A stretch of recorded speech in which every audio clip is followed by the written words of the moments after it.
My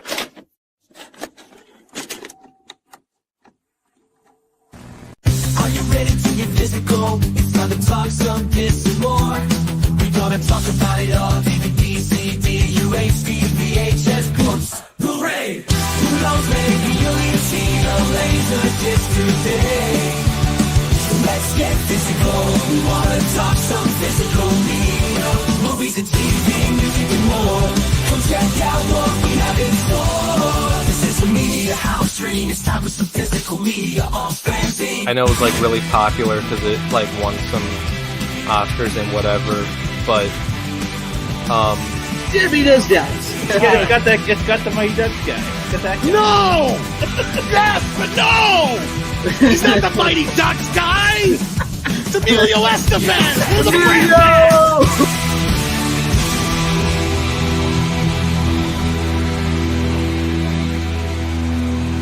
You can never have enough physical media.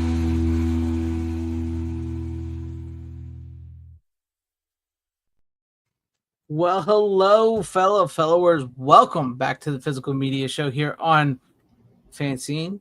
Yes, we're a little late tonight, but it happens sometimes, and it happens. What can you say? But I'm My glad fault. to have you with us. It's all good. Glad to have you with us. Tonight we have Tom and Runner. You believe it? Runner's here tonight. I am here.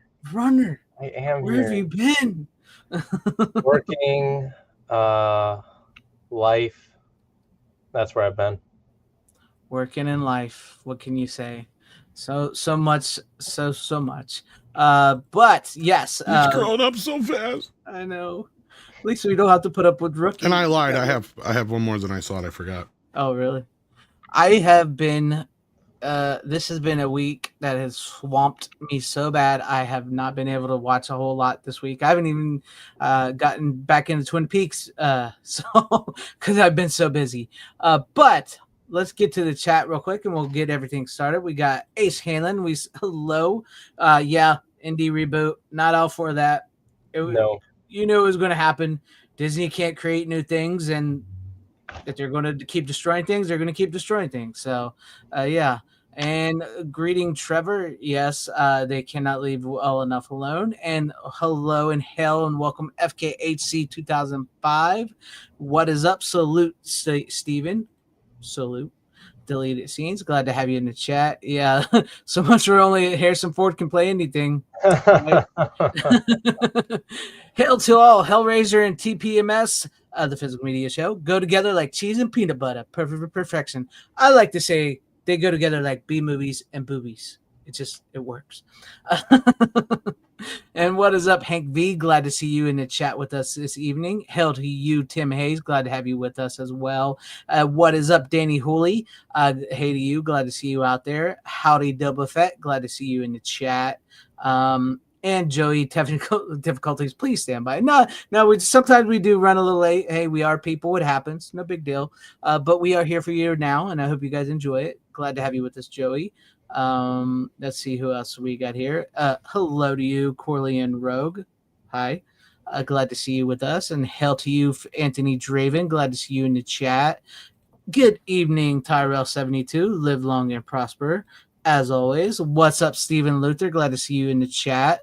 There's late and then there's really late. I believe we were just late. I don't think we were really late. So I'll leave it at that. Here you go. I want John Goodman as Indy. Could you imagine? Oh, that's better than Pedro Pascal. Someone said that in the chat. Yeah. Better yet, Danny DeVito. That would be great. Oh, It belongs in a museum. My eyes are down here, by the way.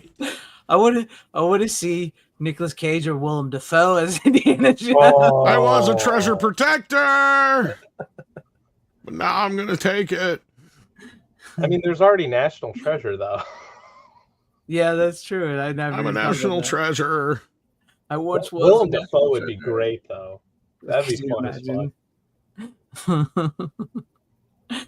What's up, Rick Justin? Glad to have you with us as well in the chat. Yes, glad to see you. And I think we're all caught up. Jeff Goldblum. Can you imagine? Now I just want to find some gold. I mean, not gold, but things that come from the past, and they're antiques. So I don't do a very good Jeff Goldblum. I'm sorry. It was not too bad. Not too bad. He might come up tonight. No, interesting. All right. Well, glad to have everybody in the chat. Make sure you guys like, share, subscribe. We're glad to have all of you. Yes, we are. Yeah, because you guys make the fun show. They make the show fun. I talk about talking backwards. Yeah. So long, gay boys. Yeah, so long, gay boys. It's July 1st.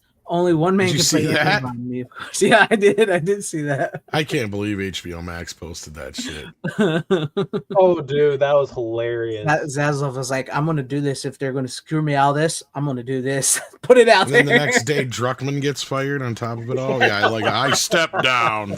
Yeah. Sure you did. Was like, in a surprising announcement, we don't know why this happened. Is like anybody who's ever played the second video game, anybody who ever saw the ratings knows exactly why this happened. You could tell the same story twice, and you could clearly see people don't like that story. Dude, and especially when they realize this motherfucker knew. Yeah, right? Like that's what probably lost him his job. It's not that he so much did this shit. It's that, wait a minute, you knew that the fans were pissed about this? Yeah, that's why I wanted to keep it in there. Yeah. Get the fuck out of here. Just get the fuck out. Now they got to salvage a show that most people probably won't turn back into. It's so stupid. And I'm saying that as someone who loved the first game and I haven't played the second one. But like when I heard they were making the show, I was like, oh, so maybe they're making this show because they want to fix what happened in the second game. And they didn't. They're just lucky that like Les Grossman doesn't run HBO Max, right? Because he'd be like, you did what to the show? All right, I need you to take a step back and fuck your own face. you key grip, you go punch him in the face really fucking hard. And I don't ever want to see that fucking bastard again. Les Grossman. Yes, Les Grossman could play. Yeah, he wouldn't put up with Marion shit.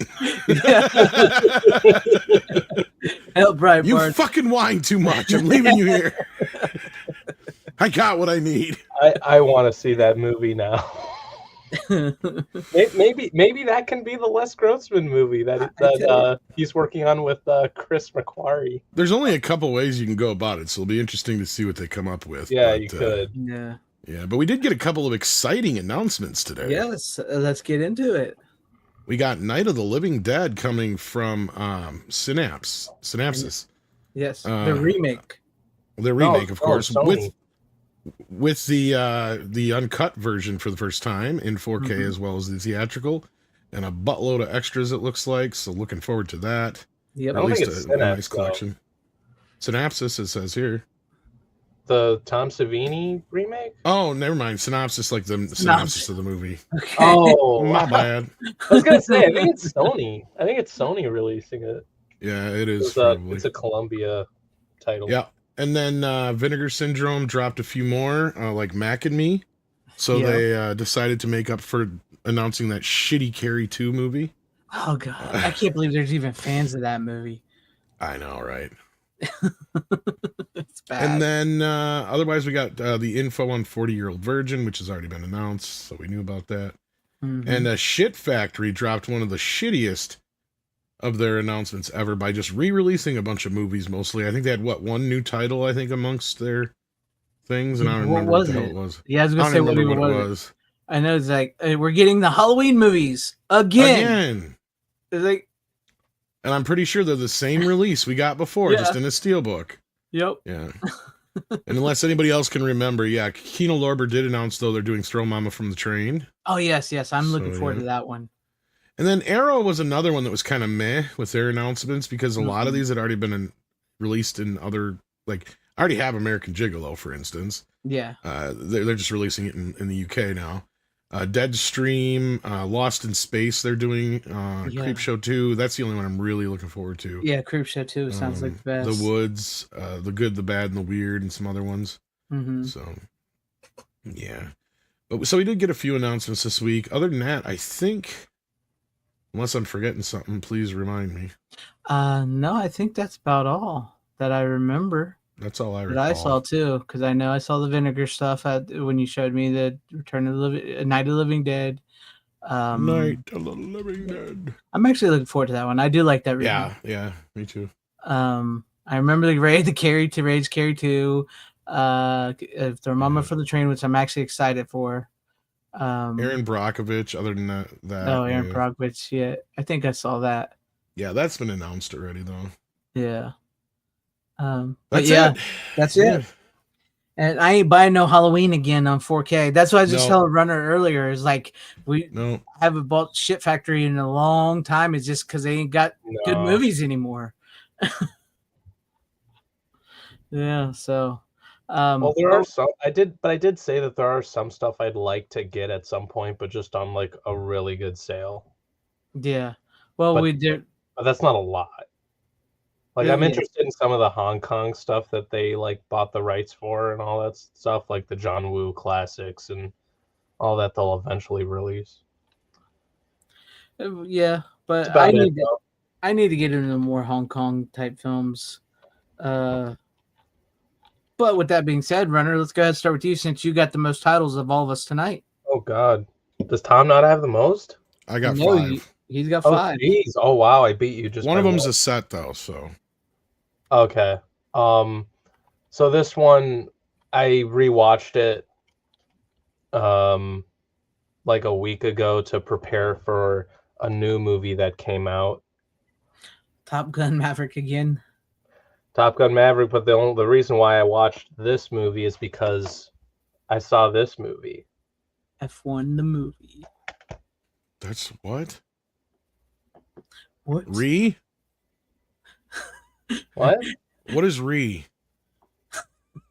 What are you talking about? Riri Williams, man. Don't you know that? No. Why are we talking All about I saw that? was Re. That is a horrible logo, I'm gonna say it. That's the F1 logo. Re. It looks like an RI is what he's saying there, Runner. Yeah. That's not an R. That's supposed to be an F. We know. Yeah, it looks like a Re. Well, No, the movie's doing well though, so it doesn't matter. Yeah. I've heard the movie is fucking awesome, and I'm glad it's doing well. I love the physical copy. I hope it. I have a feeling it will. I think it's been reported that it will get like a physical release. Where? Because I've been looking for that. Yeah, because Apple doesn't release their shit on physical. They've even come out and said so. But also Warner Brothers. I mean, would they be the ones to release it? I mean, I know they bought this. Depends on if they have more than just theatrical distribution on it. Yeah. Because see, that's the answers I've been, or the questions I've been asking, and they can't find the answers to. Because I do know that Warner Brothers released Ted Lasso on Blu-ray. The thing with that is Apple doesn't quite own Ted Lasso. There's like other people like Universal and another company involved in that. And when they released Ted Lasso on physical media, they changed its name. So like it's called Ted Lasso on Apple, but it's called Ted Lasso the Richmond, I think. The Richmond something on physical. That's in the US and everywhere. So okay.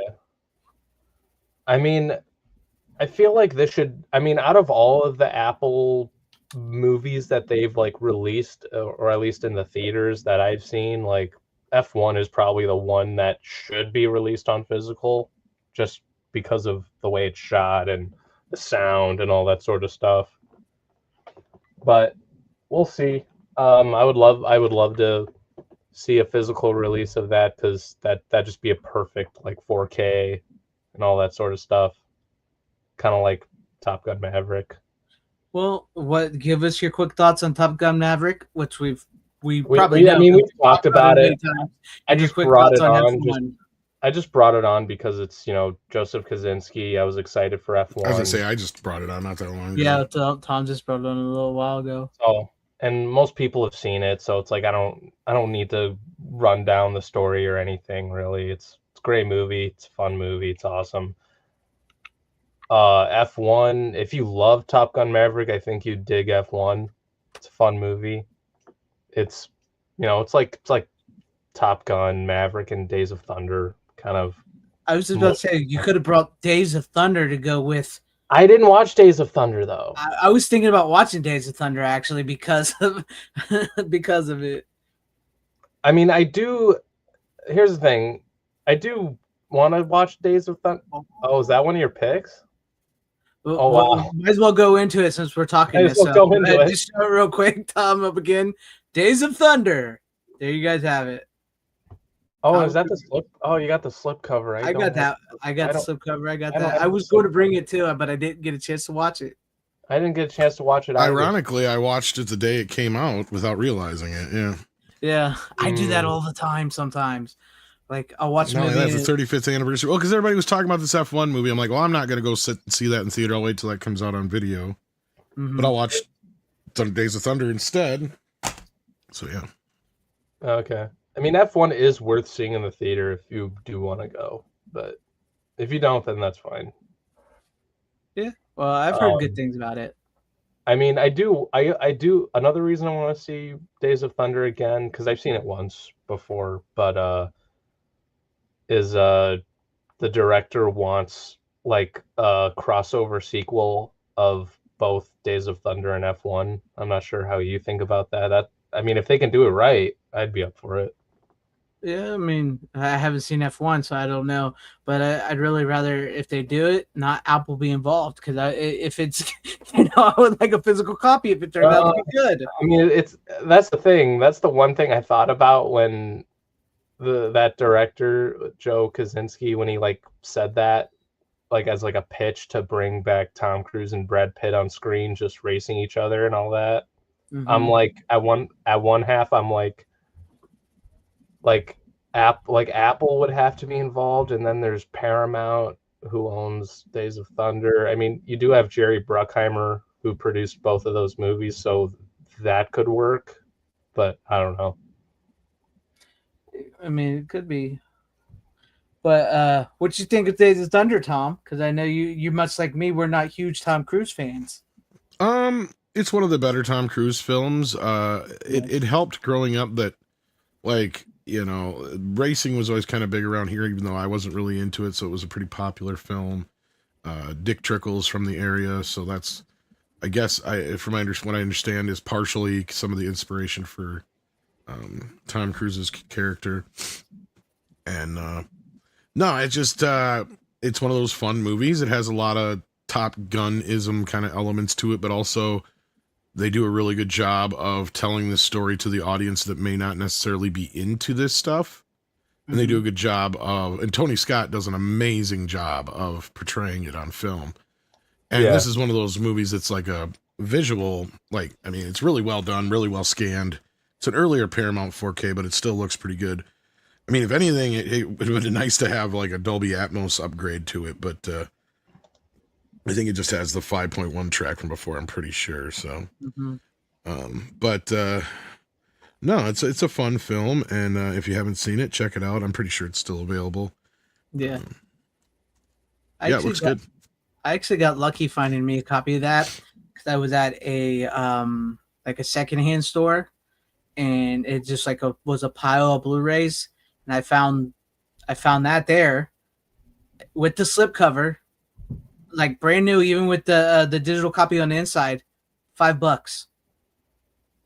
Dang. Totally got it. It's perfect. Plays perfect, everything. So I was like, yeah.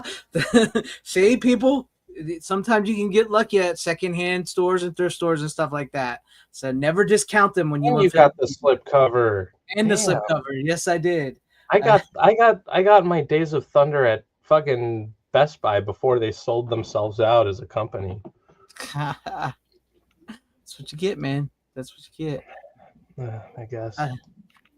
I've never seen Talladega Nights, but I'm not a huge Will Ferrell fan, so I've seen a little bit of it. I need to give it a better chance.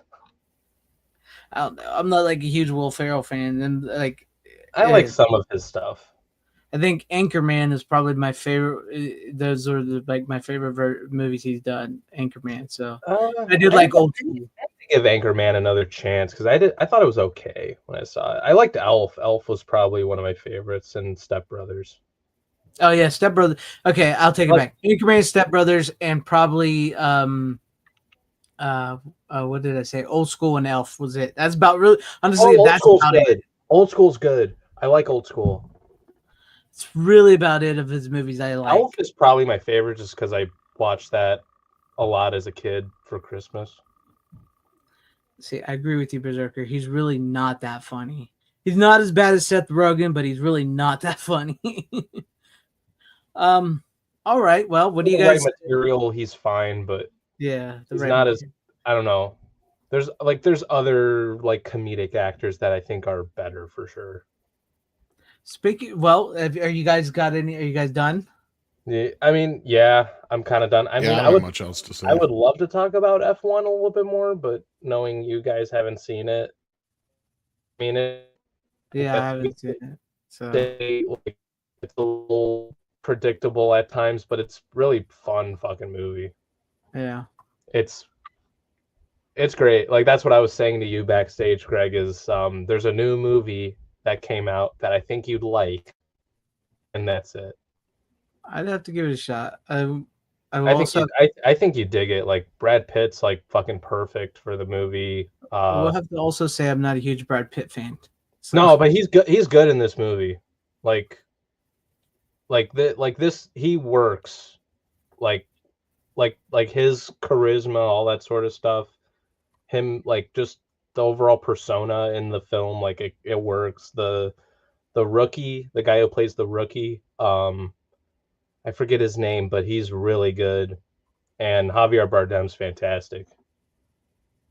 All right. Well, Rookies in this movie? Pass. yeah, I'm out. No. He doesn't even know that. No, Charlie no, he doesn't even know who the fuck Not Emilio rookie, Estevez is either. Yeah. not rookie Chris. No, He didn't like Gremlins or Ghostbusters. I can't. Yeah, I'm I can't sorry. abide by that. Can't abide by that. He thought. no, the I know. kid- We know. We're just. guy in Brad Pitt. He had to make a cameo somewhere. Yeah. Demson Idris, that's his name. Yeah. Damson. No, he was good. He was good in the movie. Like Javier Bardem and Brad Pitt's like chemistry as like friends and all that was like is like kind of like the heart of the movie, and it was like it's not so much about the racing in the movie, if you know what I mean. Like there's like a better story than just that, even though the shots and the cinematography is very good when the cars are racing and all that sort of stuff. But yeah. Charlie Sheen was the rookie. Yes, he was. I do think you dig F1 though. Both of you. It's fun. Emilio Estevez from the Mighty Ducks. Yeah, the Mighty Ducks guy. I swear to I'm God. Next guy. I swear to God, the Mighty Ducks guy. He's the Mighty Ducks guy. Yeah. Well, keeping it on sort of like this is unplanned, but keeping it sort of on a car racing, well, not really a racing thing, but a car theme. My first pick of the night, if as long as I'm coming in good, is License to Drive with Corey Haim and Corey Feldman and Heather Graham. Am I coming in okay? Because I know my internet's been acting up a little weird today. So Where the hell did you get that? where the hell I get that? Let's say we got a mutual friend in common. What the hell? That's not on Blu-ray. Actually, it was. It's Anchor Bay. Fuck. God, Anchor Bay put out a bunch of movies I did not know about at some point, and it's bullshit. That is like straight up fly ass bullshit. I know, Anchor Bay, man. It's like you never know. You never know what they put out and what they don't put out. But there you go. I watched License to Drive. I have not seen that movie in many, many years, and I gotta say I've had a pretty good time with it. It was much like when you say with the Scott brothers, the wrong kid died. Sadly, I always thought Corey Haim was the better of the Corys, personally. Oh yeah, Corey Feldman's a weird goblin.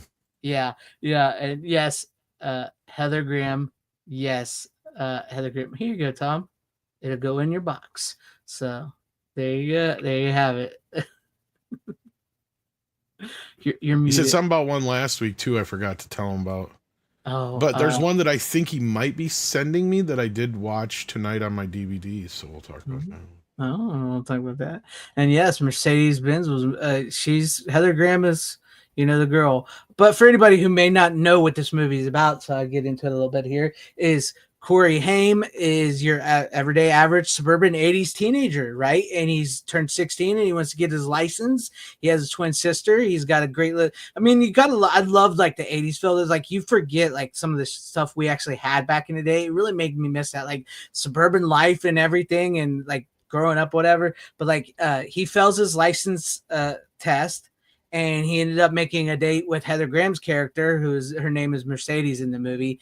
It's like his dream girl, because like she breaks up with her boyfriend, and she like he so happens to be there, and she like picks him to go out on a date, and he has no license. He failed his license exam, but he goes out, steals his grandpa's car that him and his family's watching, and he like stuff ensues. He takes her out on a date. She gets drunk, passes out. He picks up Corey Feldman, who's his best friend, and his other friend. They go to like a party, and the car gets stolen and everything. It's like one of those type of like what is this, like sort of like the movie After Hours or 3 O'Clock High, where something goes wrong, where like something could go wrong, it will go wrong.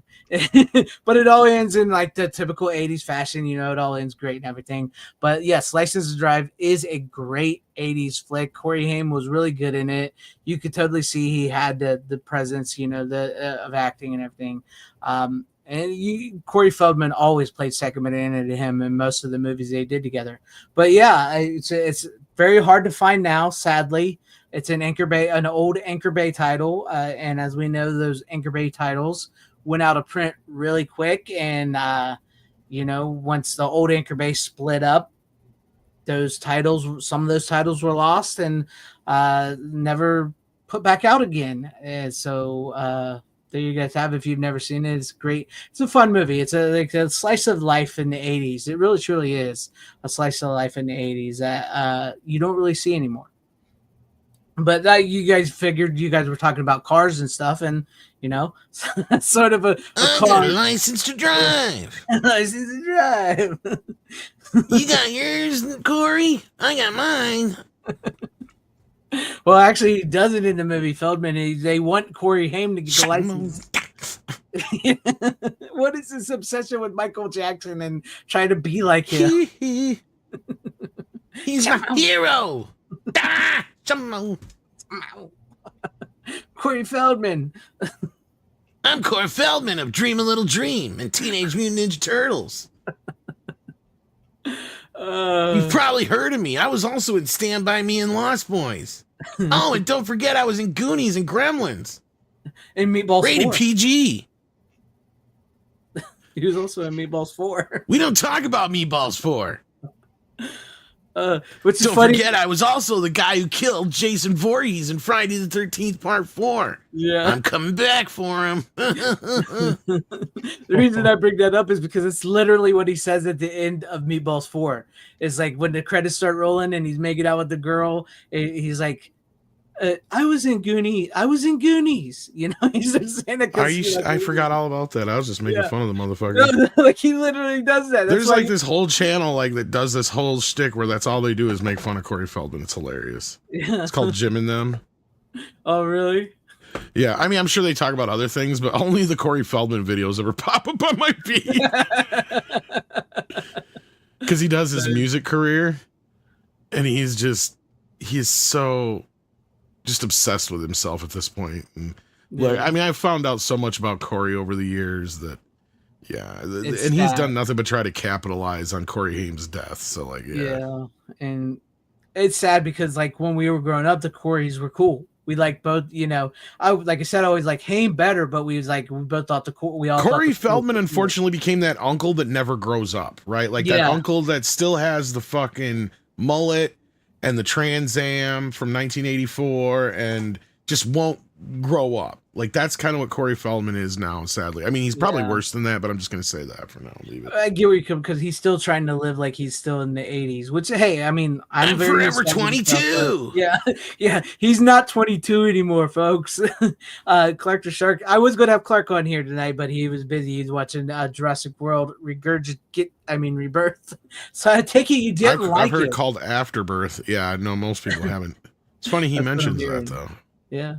But yeah, that's it for License to Drive. It's a great movie. Heather Graham was it's weird because she was very young in this movie, but yet she still looks a lot older than Corey Haim is, and the career she went on to have as well. So she was pretty hot back in the day. Still is actually. But there you guys have it. That was License to Drive. If you've never seen it, I liked it. Boba Fett, I can't believe you didn't like it. I mean, I think you're younger than us, though. So it was like. I wonder if I would even like it if I saw it now. Again, it's been so many years. I don't know. Like the opening of the movie, I was going to tell you, like the opening of the movie is straight up Nightmare on Elm Street Part 2. It's legitimately like it goes from Nightmare on Elm Street Part 2, the opening of the movie, into an action. Wait a minute, play. this is the wrong franchise. For a minute there, I thought. Honestly, for a minute there, I thought I was watching Nightmare on Elm Street Part 2 because the way it starts is he's dreaming of being on the bus, and the bus, it looks like the bus from Part 2. All the kids look like they're like, they're all changed to their seats, and they're all like they just switched from one to the other. Like they're like, okay, we're done with Nightmare 2. Let's shoot the License to Drive kids. It looks now. like it, and it's like they're all on there. It looks like it's like a Nightmare on Elm Street dream. Even the bus driver laughs and goes crazy. I mean, it's like I'm like, am I watching Nightmare on Elm Street Part 2 here? And then he jumps out the back window, jumps into Mercedes, and it turns into an action chase. So, but like it like legitimately starts off. I enjoyed it. I thought it was fun. But then again, I have a bit of a nostalgia bone. You guys know that. I'm a sucker for like nostalgia stuff like that. Boba Fett's older than you. Oh, he's older than me. Okay. There you go. I thought he was younger, but there you go. You young whippersnapper, you. But then again, I can see that because he's 48, I'm 42, so I have a little more of a thing than he does for it. You have a thing for Corey Haim? No, the movie, not Corey Haim. Heather Graham, maybe, but Heather Graham Cracker. She's still hot. I'm older than both you guys. And then Rick breaks the tie. So there you go. There you go, Rick. There you go. Yeah, but I was like, seriously, I was watching this like, this is Nightmare on Elm Street 2 almost, right in the very beginning here. So it was good. It was good. But anyways, who wants to go next? Since that was my first pick of the night. I only have 2 left after that, and I know you guys both have more than me. So, Runner, are you ready? Are you there? Or what? You want to go for another one? I was gonna say, I think he has one more than I do. Yeah. Yeah. What do you got? Well, I already showed you guys this one in the group chat. I finally got my hands on this bad boy. I'm your Huckleberry. You say the name. Some people are listening. Tombstone. There you go. Well, you already quoted it, so I don't know if I needed to say the name. Maybe they don't know. Yeah, maybe they don't fair know. enough. I guess there's people who wouldn't know it, but it's Tombstone. Johnny Ringo. Johnny Ringo. Kurt Russell. Are you saying we can't be friends? I don't think I could bear it. I don't think I could bear it. No, now I really hate him. Come on, tell us all about Tombstone. Come on, Runner. Tombstone's a great fucking movie, and it's also one of my dad's favorites. If you don't know, I think it's every. Not surprised. Favorite. Yeah, I was gonna say. I'm kidding. It's my dad fucking hates it. Are you serious? I told you this. Oh yeah, that's right. That's right. Yes. Yeah. For those who may not remember, we got a bit of little diddle back in history. Yeah. That was sarcasm. That was sarcasm when I said that. I forgot your dad was a Wyatt Earp fan over a Tombstone fan. Yeah. So did you force him to watch it in 4K, in glorious 4K, and say, you know what, Wyatt Earp doesn't have, Dad? 4K. I tried. I told him, I'm like, hey, like fucking. They released Tombstone on 4K. They haven't released Wyatt Earp, and I told him, I'm like, fucking, and Disney of all companies released it on 4K, and they Exner only has like 2 movies in 4K, 3 movies in 4K, maybe. I don't know. Well, Field of like- Dreams. Horizon, Field of Dreams. What was the first one you said?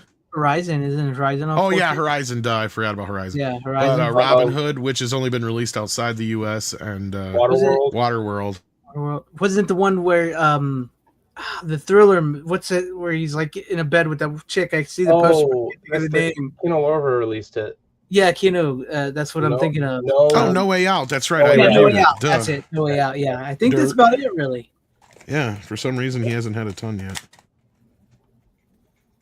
But you know, Not even Dances with Wolves doesn't even have a 4K. Not yet. not yet. I'm surprised it didn't come out. I can't believe Amazon hasn't jumped on that one yet. Yeah. I know. Of course, I think Shit Factory's sitting on the Blu-ray rights. Yeah, they got the Blu-rays for it. I love that Runners are coming on with like movies we talked about a month ago. Yep. I know, but I just wanted to show that I got the 4K. We love you for it. You're a much better son than the other one. Yeah. Because Yeah, at least you buy them and watch them, and then actually He'll be like, I them. saw it on Netflix. It's like, I bought motherfucker, why are movies. you here? I bought these and I played on watching them, but I haven't watched them yet. But here's what I got. Damn it, son.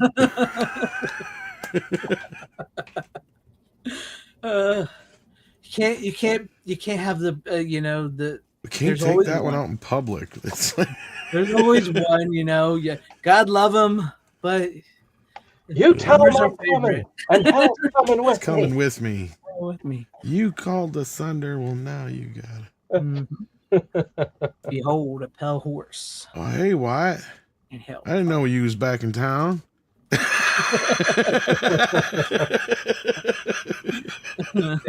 Now we can be friends again. Fucking Billy Bob. Yeah.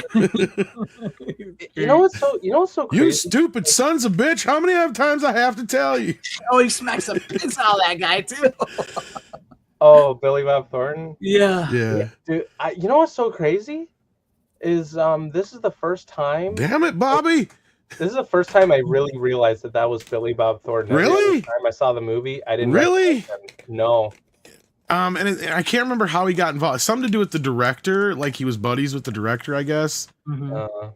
Because this was right in between where he had done One False Move and a couple other things, and he wasn't quite Billy Bob Thornton yet. But I mean, he was well known amongst like actors and stuff and directors, and so he pulled him in just as like a favor. And he's like, "Can you do this quick for me?" And I guess Billy Bob did it for free. I think he even rewrote the scene for him Yeah. because Mm. Billy Bob was a writer at the time too. And so he come in and he rewrote the whole scene. But then Billy Bob saw himself on screen during the premiere at one of the Oh, screenings, you told me this part. Yeah. and he's like, "I'm so fucking fat." Yeah. That's a pretty much way. That's why I didn't recognize him. Was because of all the weight.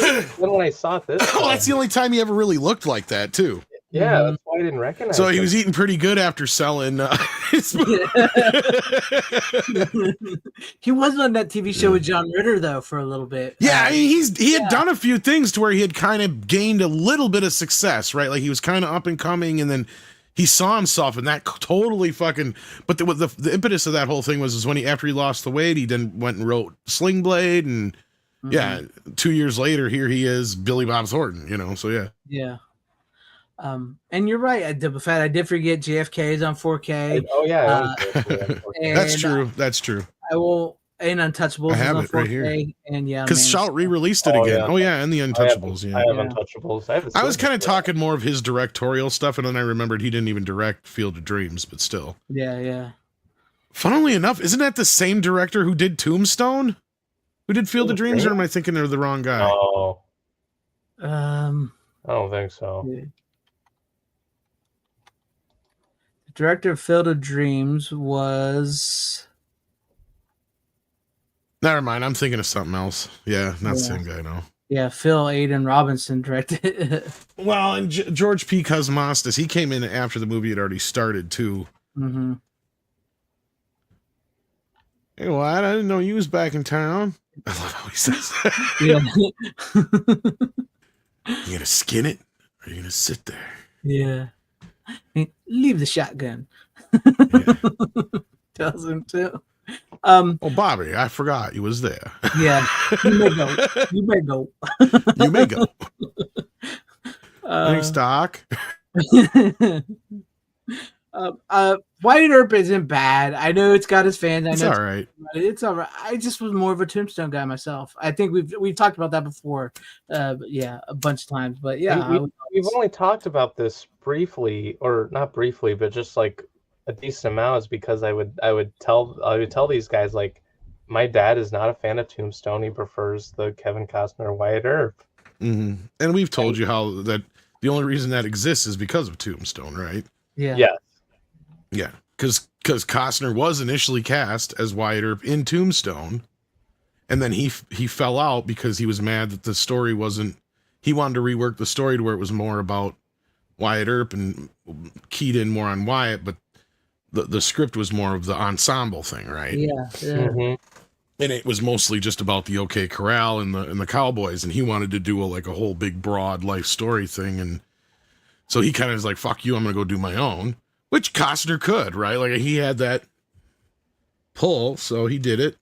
Unfortunately, he decided to do it at the same time as the other version, and it just didn't work out for him. So, Yeah. I mean, I don't think it was like vilified by the critics or anything like that. I just don't think it did nearly as well at the box office, and it's not as remembered by far.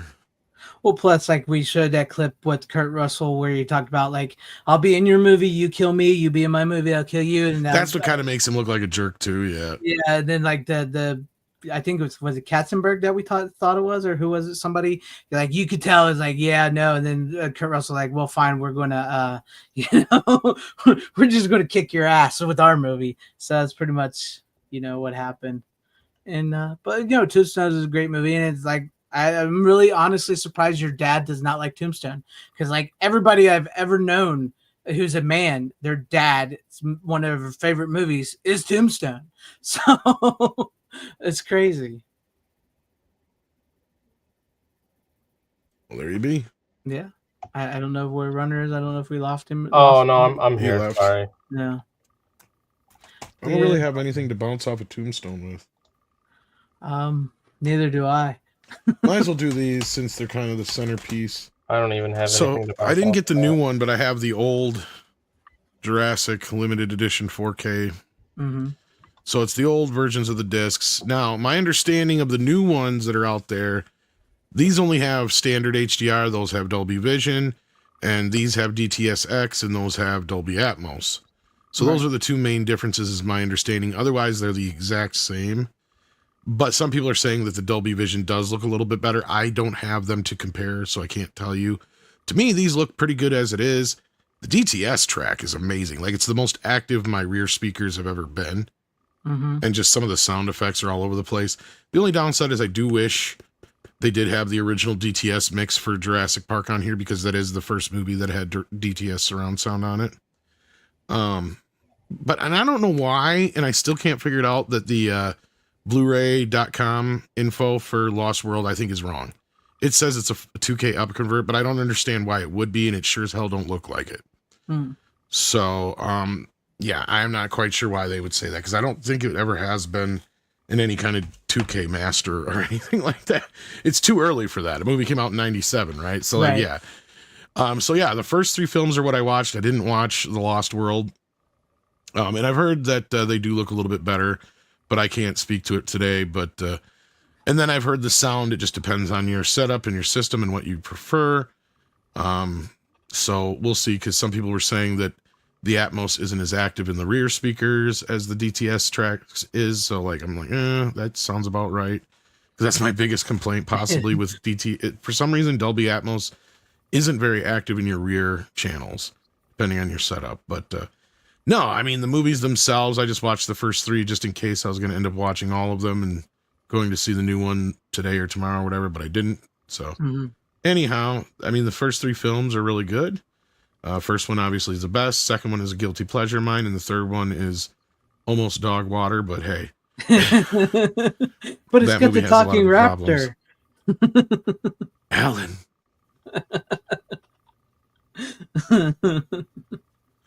But no, these are a little bit older scans, but they still look good. So that means they haven't been overly manipulated or anything like that. So, Yeah. but now they did say that they looked like they had been cleaned up a little. Some critics were saying that the new versions have been cleaned up a little bit, because that makes me wonder now.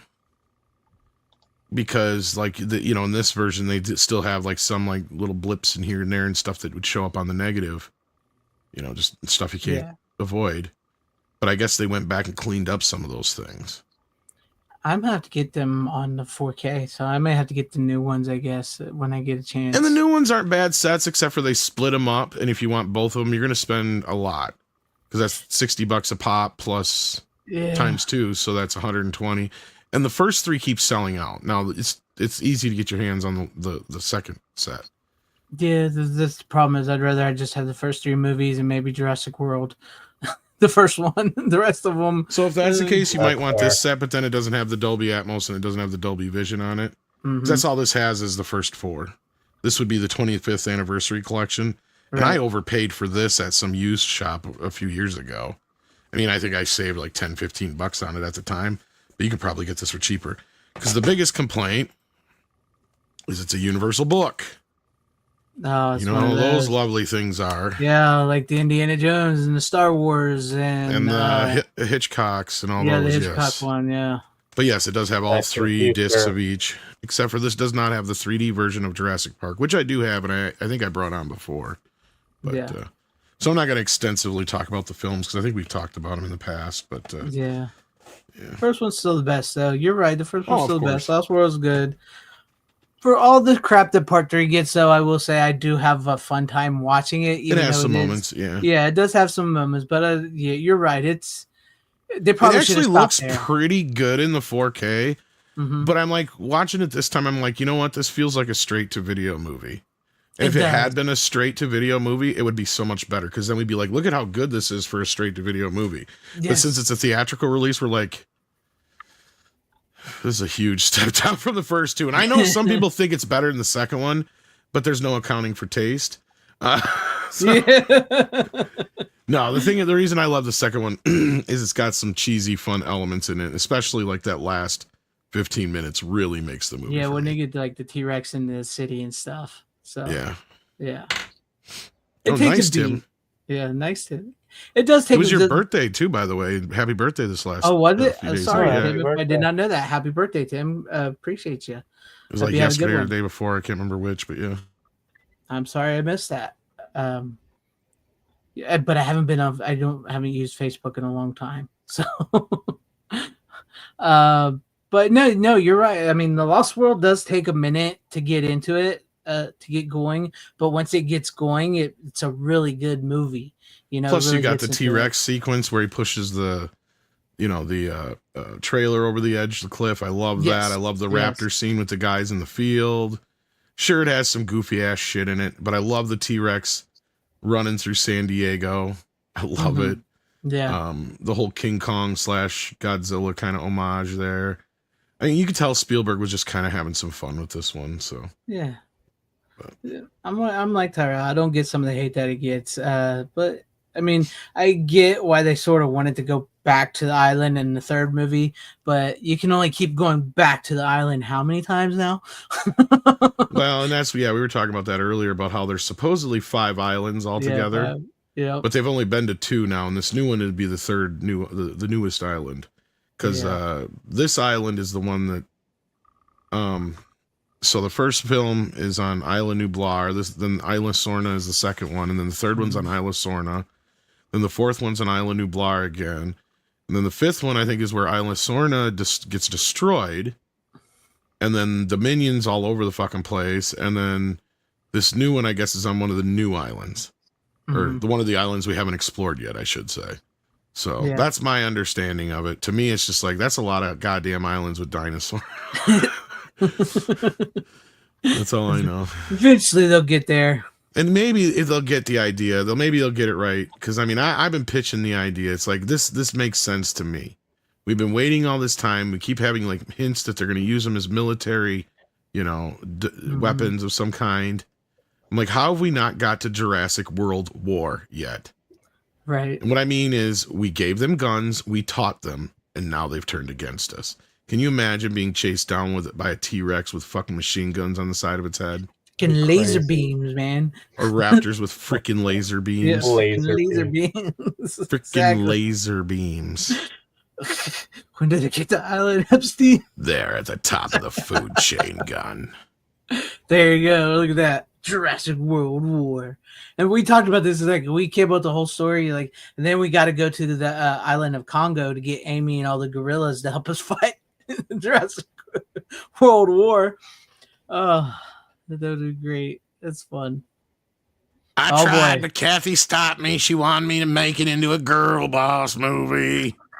Here we go. So I compromised and I said, fine, if you have Scarlett Johansson. How was I supposed to know all of a sudden she was going to have a problem with the male gaze? What the fuck? I mean, it's not like we were all watching her because she had great acting chops. Right? I mean, she's got a nice set of... And y'all are wondering, how is this all going to come together? It's real simple. It's real simple. You have the Twister from Twisters, pick up the dinosaurs from Jurassic Park, and take them to the Congo. Done. Easy peasy. Easy peasy. Amy's fighting a talking raptor. We're all having fun. Right. Blue and Amy going head to head, fighting together against a T-Rex. Come on. It sells itself. It sells itself. And then... Yeah, no, this new one, I just don't know. Yeah.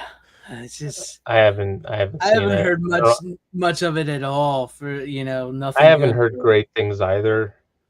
Well, it's like, how many times can they keep retelling us the same fucking shit over and over? It's like, try something new, try something different. I was joking with the Jurassic World War thing, but it would be fun. It would be better than what we got. I mean, it cracks me up because it's like they're saying, well, we decided to go back to like the first movie for this one and give homages and nods to that. It's like, isn't that what Jurassic World did? Literally, the first Jurassic World was like the first movie on a grander scale. And then this is like, seriously.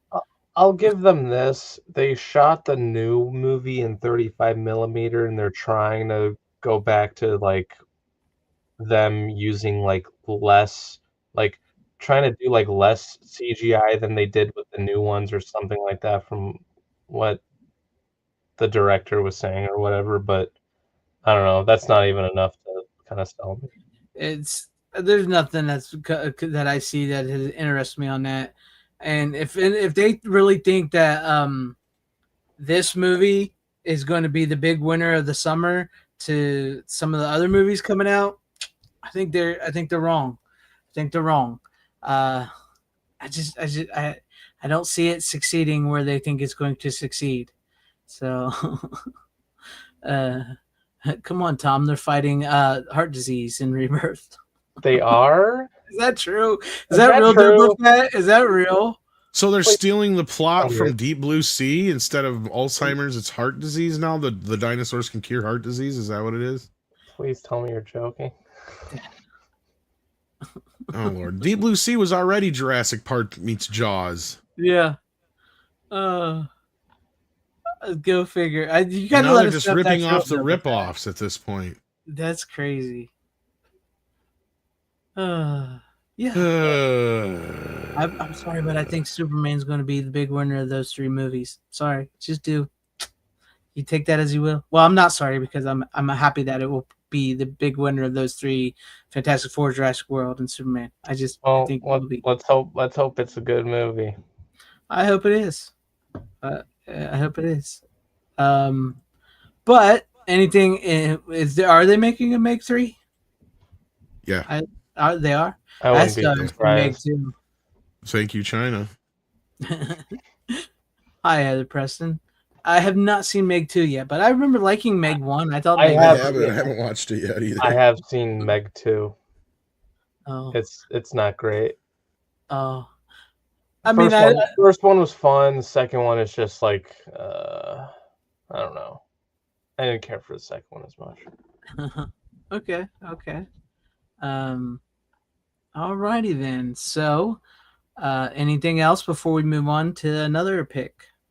Not really. I mean, I wish I had gotten the other ones to compare. I just didn't have the money. So. All right.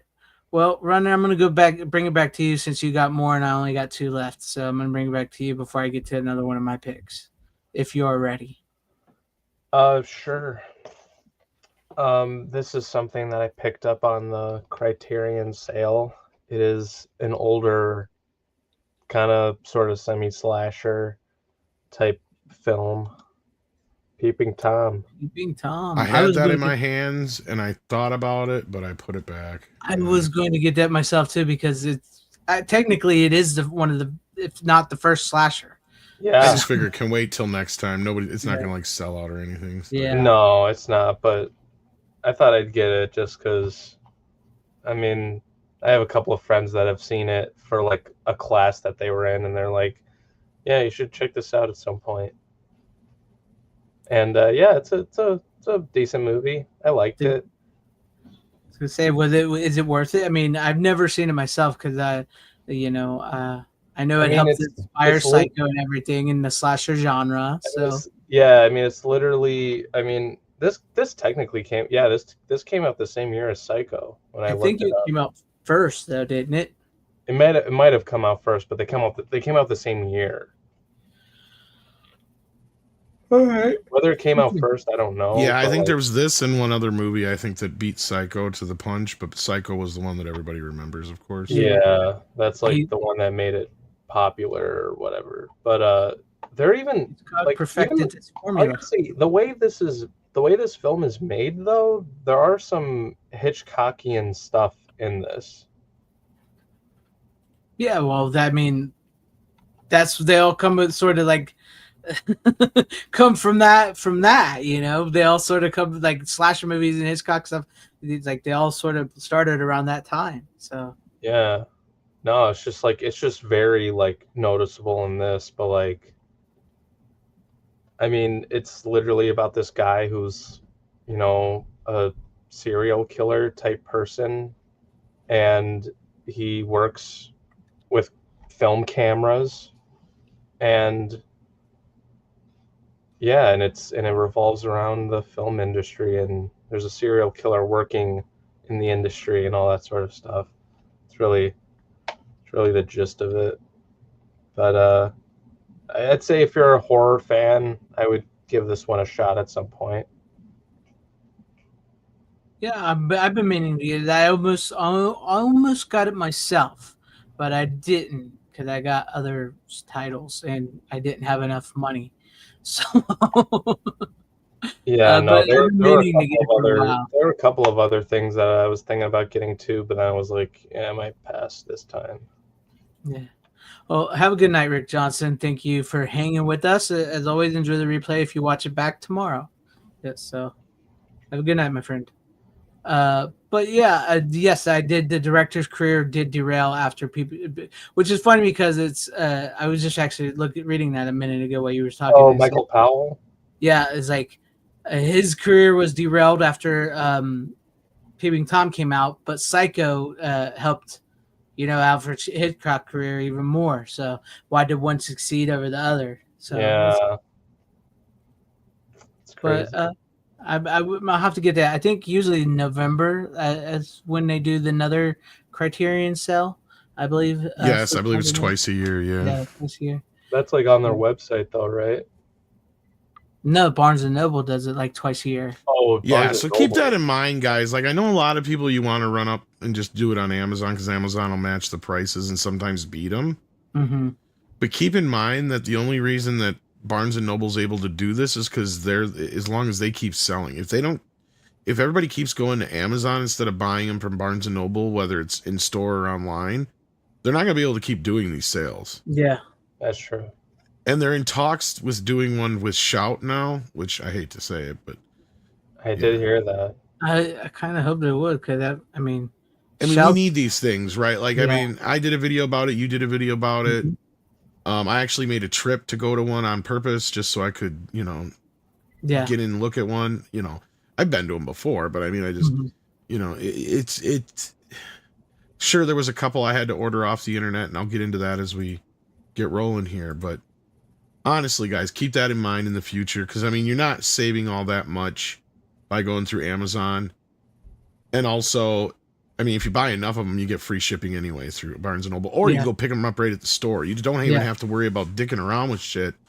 Like you can order them and pick them up at the store that are in stock, and the ones that aren't in stock, they'll just send off to you. So Yeah. you can get your instant gratification plus get a little bit in the mail, you know. Yes. And they're Yeah. pretty quick about it too, because I already got my ones in the mail. So Yeah, I got mine from Barnes and Noble. Like I got them today, and that's a weekend in between. So like technically like 3-4 days or whatever, even though it's one extra day because of a Sunday. So yeah. Yeah. And but I did actually get one I'm going to share tonight, a couple days early because before the other two I got. So I got lucky in that sense. But yes, they depends on where you are and stuff. They come pretty quick, and it's always good to support. Like I was telling Runner backstage about this as well too. I know some people can get very, very mad about prices and like you say, like, well, Barnes and Noble still selling physical media, and they're like, I don't step foot in Barnes and Noble because there's it's like, guys, come on, man. Like these are the places we need to support. And when they do have sales like this, you need to support places like that and buy these from those places. Because if you want physical media to continue, and I'm sorry to tell anybody this, I'm probably going to spill here. Sorry to tell anybody this. Physical media is not for the masses anymore. It's not. No. All right. It is a legit niche thing. People like me and Tom and Runner are keeping physical media alive. Not that we're like to be, but we are collectors. We're keeping it alive. And there are people out there that are getting fed up with streaming services that have decided to start buying their favorites on like a DVD or Blu-ray, which is fine for the masses. But if you want stuff like the Criterion Collection and other physical media to continue, you have to buy from places like Barnes and Nobles. You have to buy from other stores that still have these, boutique labels for all intents and purposes are keeping physical media going. And so we can complain about the prices all day, like we talked about before. I remember paying like $30-$40 for a VHS tape back in the day, right? So it's not like that much money has changed. And if I have the money and I can buy it, I'm going to buy it, plain and simple. So that's my little tangent, my little spiel for you guys. And on that note, speaking of Criterion, one of the ones I got is actually one that keeps selling out. Mm-hmm. And that is one of the ugliest covers ever in history. And here I got the old standard Blu-ray. Now, unfortunately, fortunately, however you want to, if you have this one, you're going to want to keep your hands on it because there's an original EPK featurette that is not on here for some reason. Really? I don't know why they didn't carry it over, but yeah. But otherwise, I mean, this gets a brand new Dolby Atmos soundtrack. I'm kind of upset that it doesn't have the original stereo soundtrack on it, but the Dolby Atmos will do. It looks really good. In some cases, it might even look a little too clean, but I didn't notice any like still grain or major degradation of like there's still grain here, right? But I think because Universal handled the scan, and I think Warner Brothers has been handling Universal scans lately, so they all kind of have a similar look to them. And Warner Brothers, I think, has a newer scanner as of the last couple of years here. But for some reason, this time with me, it just kind of felt like a little more tedious than it normally does. And I don't know if it's just I picked the wrong day to see it. Because, I mean, I've seen it half a dozen times or better throughout my life. But it just really felt the runtime this time. Although it looks beautiful, sounds good. I can recommend it. And right now, you can get it for a good price if you can find it. So I guess it's sold out online and stuff like that, so you might have to actually go find it in store. They only have the Blu-ray at my my nearest. That's what I'm saying. Yeah, the 4K is selling out everywhere. It seems like so. Yeah, I couldn't find the 4K anywhere. That's another, which is like once again like Criterion, like we talked about. Mostly they don't typically go out of print like some others as much. So, but like if you want to get a hold of this one. I'd get a hold of this one for you guys. But I mean, I have not seen The Wiz in years. I've not seen that movie in freaking years. So it's fun and the music's great. It just for some reason this time out, I don't know what it was with me. Maybe I was in the wrong mood. I've done that before. It just felt like it drug out a bit too much, but yeah. It's kind of like me with what movie did I just bring on? Like, yeah, that boxing movie I just talked about with Antonio Banderas, and it's like that movie just was not what I remembered it to being. It felt like it drug out, was not good. But But I do like this from Collector Shark. He says, after checking 5 streaming services this week for 3 particular titles, my wife said, I'm so glad you have them on Blu-ray. Yes, we went for physical media. I always tell people you need it. Exactly. There's been an uptick. I mean, and Best Buy, I bet, feels really fucking stupid right now. I bet they do. At least I hope they do. I will tell you. Because did you see a lot of them had to downgrade to smaller locations? Mm-hmm. And they've closed some too because of that. Yes, I saw that. It's what they get, and like Barnes and Nobles is reaping the benefits from that. Actually, it's like I mentioned before. Like the Barnes and Noble is in Cincinnati.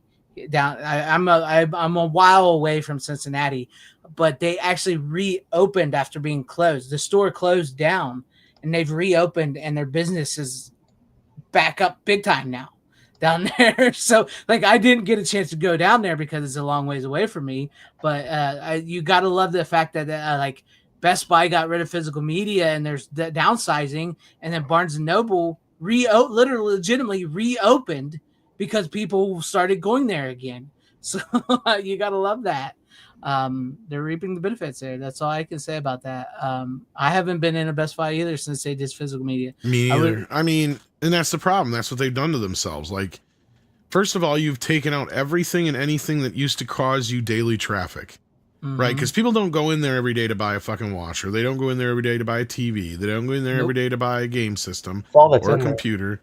Yeah. And now that's all that's in there, right? Like, gaming is the only thing close to this. And even that, some people complain that you go in there and outside of accessories, you can't find shit. Like, they don't have any games or anything like that because it's all online now. It's like half full. And depending on where you're at, I mean, I've heard some places say they don't even have them anymore. But like, that's the thing, is you used to go in all the time for the sales on the DVDs or the CDs or whatever you were into at the time, and the other stuff you saw ancillary. But then you remembered that, like, oh, my microwave took a shit. I saw that one at Best Buy that looked really nice, and I'm gonna go. Now I got a good excuse to go to Best Buy again. Now you don't do that no more. Instead, it's cheaper and easier and more convenient just to go down to Walmart or whatever you got closer by. Why would the fuck would you waste your time? And not only that, cell phones was the other thing they had for a while. And that was where I think they thought they were going to fucking have this thing dick. They're like, oh, we got cell phone. Yeah, no, who cares? When everybody's going to go to their own cell phone store now. Yeah. And get a better deal. Yeah. How many times like the actual cell phone store will say, well, we can upgrade your phone for free. Best Buy wouldn't do that. Exactly. Yeah. So like you have taken away every reason and rhyme for somebody to go to your store. And it's the same thing with, like, I used to go to your store because these guys knew this shit, right? Like, I want a specific type of electronic and I wanted to ask a million questions about it. Like when I was getting a new receiver and stuff like that. Now, why the fuck would I go there? I don't know if any of these guys are specialists in any of these departments. I'd rather go to like some actual appliance store where they specialize in the shit, because I know that guy's going to know about that washer. Yep. Exactly. I don't care what some 23-year-old idiot picking his nose thinks about that washer, because I know he's never washed a load of laundry in his life. Exactly. But I'll go to the I love refrigerators guy, because I know he loves refrigerators. Yeah, exactly. And he loves washers. And he loves dryers. Or even just go to Sears still if they're still open. So, if there is some open, yeah. Yeah, if there's still some open. I know a lot of them have closed down too. I love refrigerators. Yeah. No, they did it to themselves. Much like Hollywood, they did it to themselves. So, so why in the world would you go in there any other time? It makes no sense. And I bet you their foot traffic has gone down like 1,000%. Like, I know that's some crazy amount, but like, I bet you it's like in the 300 or 400 percentile range where they used to have a lot more foot traffic. And they may not think it mattered back then when they did this shit, but it's like, it's mattering now, motherfuckers, ain't it? Mm-hmm. You may have thought that was taking up a lot of your room and a lot of your space, and you weren't selling so much at that time. But that was because in the midst of it all, people were still like, oh, streaming this and streaming that. And now people are asking me, number one question I get asked now, it's not even what titles anymore. It used to be on certain ones. Mm-hmm. But the number one thing I get asked more than anything else is, what do I get? How do I watch 4K Blu-ray? What do I got to get? Yep. What kind of player do you recommend? What do I got to have? Yep. And that's sad that people are asking that, because it's more like, dude, it's shit hasn't really changed. All you got to do is buy a player, plug it in. Yeah, right? And most of these players will do most of the things you want it to. It just depends on your setup. exactly. And I actually did a video on that. And you Based off might that already video. have one without realizing it, and that's what I keep Yeah. telling people. It's like, do you have an Xbox? Yeah. Yeah. You got a PS5 or PS4? Yeah, I mean, PS4, yeah.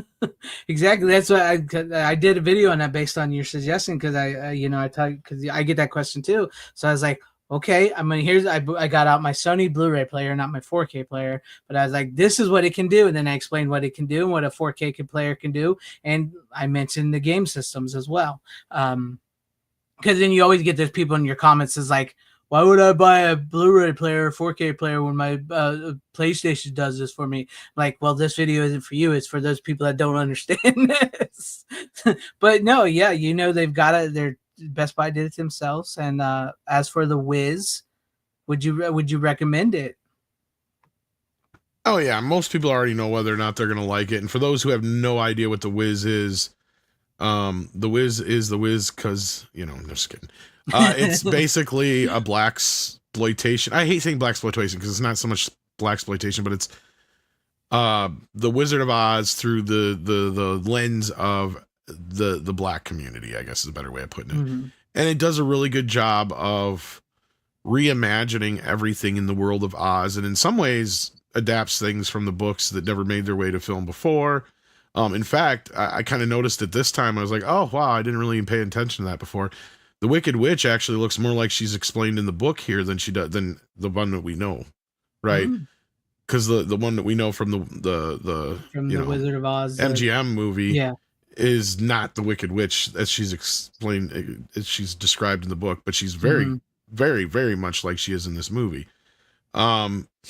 So I mean, there's like a lot of those kind of elements and things, and the music, of course, is completely different. Michael Jackson shines through as the Scarecrow, and you got Nipsey Russell playing the Tin Man, and I forget the actor, the guy who played the Lion, but he's also the guy who talks to Mahoney in Police Academy when he gets in trouble. That actor. And it's got a bunch of other well-known black actors. It's funny because like Bill Cosby is like one of the only black guys who's not in this movie, which is weird. You would think in those ensembles when they do that. Yeah, well, I don't know if he ever was involved, close to being involved. I'm like sitting there going, I could see him playing like the Tin Man. Like it almost feels like that might have been written for him, or the Wizard, and then he wanted something they weren't willing to give him, and they're like, well, fuck you, then we'll get Richard Pryor, and that probably pissed him off because if anybody knows history with that, and Richard does great. Like Richard, he is giving it his 110%. He knows how important this is, it feels like. I mean, if anybody knew at the time, you could tell he's like giving it his all. Of course, he's playing a bumbling, goofy character like he normally does, but I mean, he is on point. You know what I mean? Like he is there. He's not just like, oh, this is another fucking paycheck. You can tell he's giving it everything. He gives it all his, I don't know how else to put it, but it's like, it's full on Richard Pryor without the swearing, but he can also prove to you that he's funny and charming without the swearing. Yeah. And he's perfectly cast as the Wizard. And it just works. Diana Ross might be a bit old for Dorothy.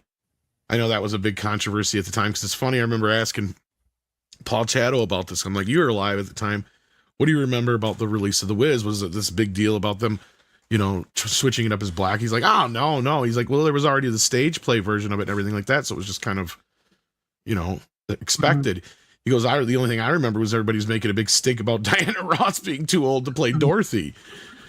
I mean, she's fine. I mean, she plays this mousy little version of Dorothy that's not quite Dorothy Gale that we know, but it's a different, like each one of these actors makes it their own, along with whatever I'm assuming the stage play was.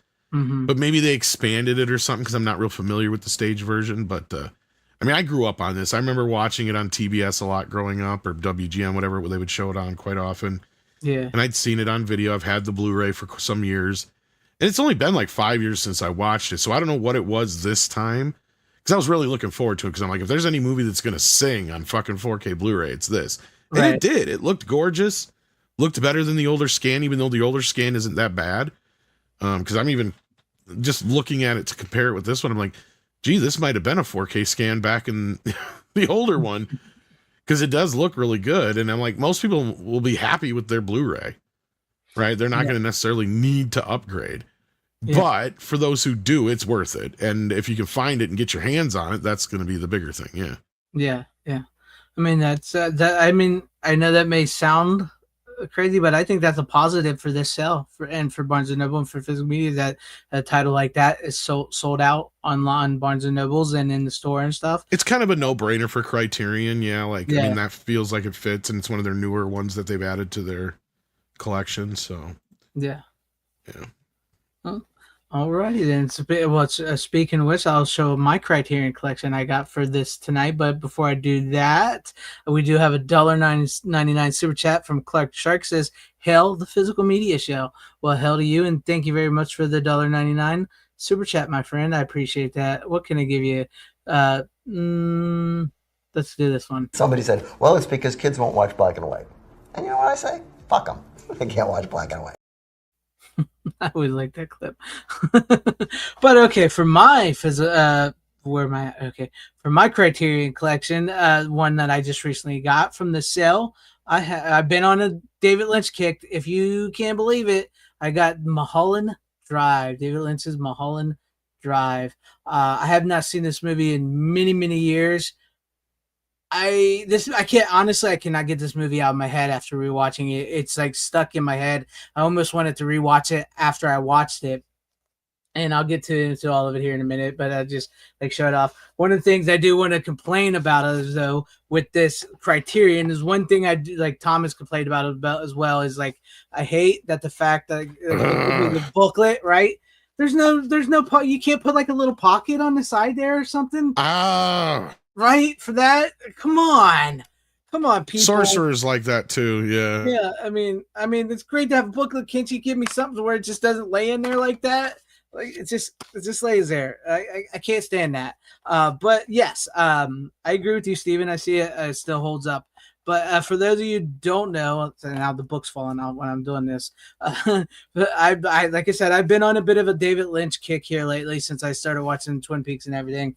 And I watched this, and this was actually supposed to be a Twin Peaks spin-off series. This was supposed to be a TV series.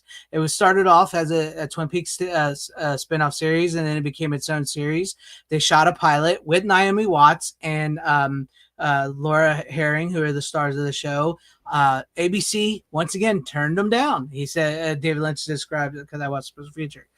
They turned him down. He didn't like it, didn't get it. And then a year and a half later, after some funding from Paris and Studio Canal, they reworked the pilot into a movie. And you really don't know what was the pilot. What you like say? Well, can we see the pilot? No, you will not ever see the pilot because the pilot is the movie. Whatever they shot for the pilot is blended into the movie with whatever the new stuff they shot a year and a half later. So the story is like I really can't. Know that. You didn't know that? No. Yeah. No, ABC cool. Offices. Yeah. ABC. This is David Lynch calling. Yeah, look, do it. I just got nominated for a bunch of awards for Mulholland Drive. Ha ha, fuck you. Put Bob on the phone. Yeah, I was wondering if you were going to Buddy! Baby! Go suck a dick. I can just imagine that. That would have been great if he did that. Yeah, I mean, what does ABC know? They canceled Twin Peaks and then they didn't even pick up Mulholland Drive. So, will you ever see the pilot? Probably. Like, once again, probably not, because David Lynch is like, I'll get into the movie here in a minute, but like, you know him, he doesn't explain his work. He doesn't explain it. He lets it speak for himself. He will never give you clues. Matter of fact, if you have the DVD version of this, some people still argue to this day if he was being real or not. If you have the DVD version of Mulholland Drive, there is a slip on the insert where he gives you 10 clues to help you figure out the movie.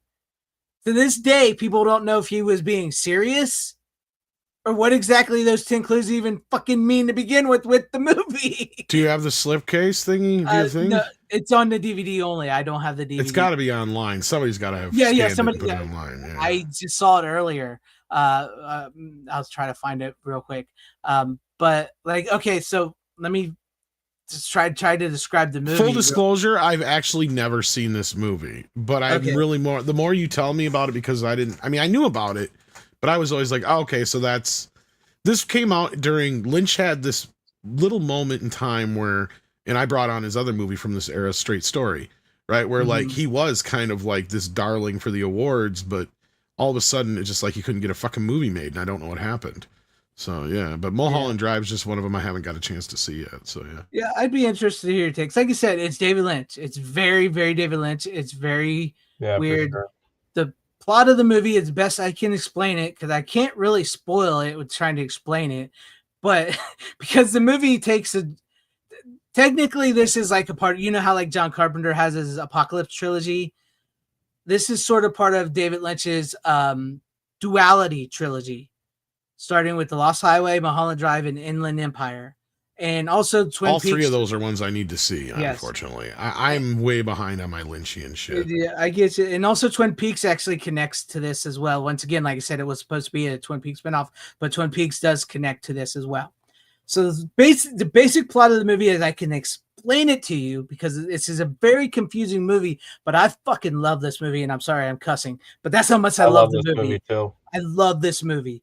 Greg is cussing. Yes, Naomi Watts plays this young woman who's coming to Los Angeles to take care of her aunt's apartment and try to become an actress. She's like this wide eye, you know, I'm going to be a movie star.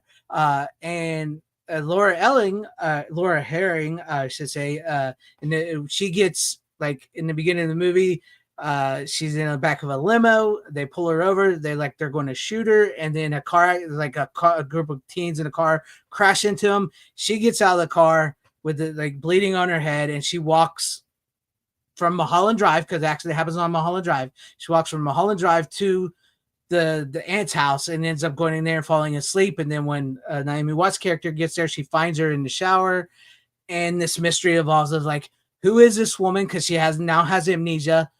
She has this blue key. What is she doing here? What's going on? And so her and this mystery tries to unfold between them. And then you got Justin Theroux, who's playing this movie director, who is trying to cast a movie, and the mob is somehow involved, and they want him to cast a specific woman, and you wonder how all this connects. And in some cases, none of this shit connects. Some of it just goes absolutely nowhere. And that's what I love about David Lynch, because like he'll start something and then it'll like disappear. So you really don't know also what was supposed to be part of the TV show and what was not. Well, you know, because he leaves that in there. Like there's shots that linger where like you know it's a David Lynch because you don't know. So I still have to see Inland Empire too, but I'm not a huge Laura Dern fan. But that's like the gist of the movie, and it is a bit of a love story between these two women. And because I remember when I saw it young, I'm much older now, but I remember when I saw it young. You know, it's pretty hot to see Naomi Watts and Laura Herring get naked and do it with each other. Oh, yeah. I mean, it's pretty hot. I mean, like, even Naomi Watts. Laura Herring in general is she's smoking hot. Oh, my God. Gosh, she's hot. But, like, even, like, Naomi Watts. That's like the perfect woman right there. Yeah, she was good. Because I was watching this, like because they have a conversation between David Lynch and Naomi Watts, and that's where they explain everything. And like she was like, even she said, "I am so happy that scene is in the movie because it is really hot, and things don't look like that now." So she's like, "I'm so happy to actually have that scene in the movie." But like, I cannot explain to you much more than that because this is a movie. Once again, I've said this a lot: is it needs to be seen. Because I cannot explain it. What I've explained to you is like maybe 5 minutes of the movie. Honest to God. What I've explained to you is like maybe 5 minutes of the movie. It's a 2.5 hour long movie. And it's just, I absolutely loved it. And speaking of which, I don't want to, read too many of these clues. But I did find the insert from the DVD that somebody posted online. Here it says, David Lynch's 10 clues to unlocking this thriller. So this is what it was. It says, pay particular attention in the beginning of the film. At least 2 clues are revealed before the credits. Notice appearances of the red lampshade. Can you hear the title of the film that Adam Kessler was Justin Theroux is auditioning actresses for? Is it mentioned again? I don't think I want to read much more than that, but there you guys have it. Once again, though, we don't know if he was actually being serious because one of David Lynch's favorite things to do is to allow you to interpret the movie yourself. That's why he doesn't do audio commentaries. Yes, that's why he doesn't do commentaries. He knows what it means. He knows what it means to him, but he's not going to tell you. he will flat out refuse to tell you. And so they're like, because this movie, at a certain point in the movie, does a complete 180 and is completely different, much like The Lost Highway.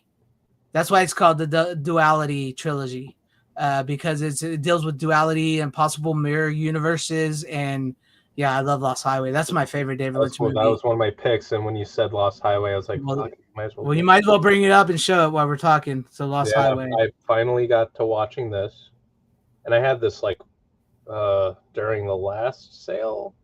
Mm-hmm. I got this during the last sale, but it was like their online website sale is what I got. Lost Highway. It's another one of your first watch. Yeah, it's my first watch, so it's another one of those movies where it's like, fuck. There's some things where I'm like, I don't know what's going on. Exactly. But very interesting too, because it's like, I don't know if like, because it's like, I'll say this, it's like it goes from like, it's weird because it's like it goes from like one story with Bill Pullman's character, and then like there's this younger dude, later, and then there's like a weird transition that kind of brings it back to the first. That's exactly.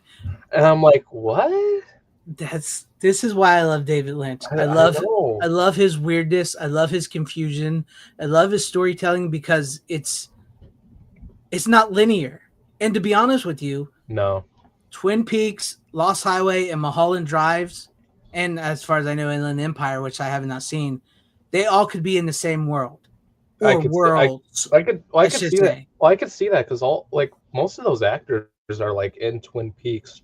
Yes. Or at least in like Twin Peaks. He likes to work.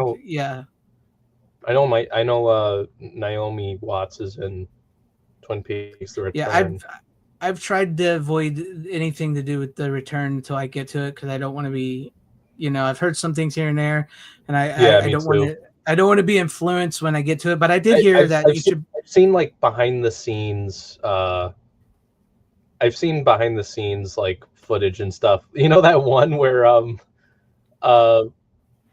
David Lynch is telling Naomi Watts to slap him.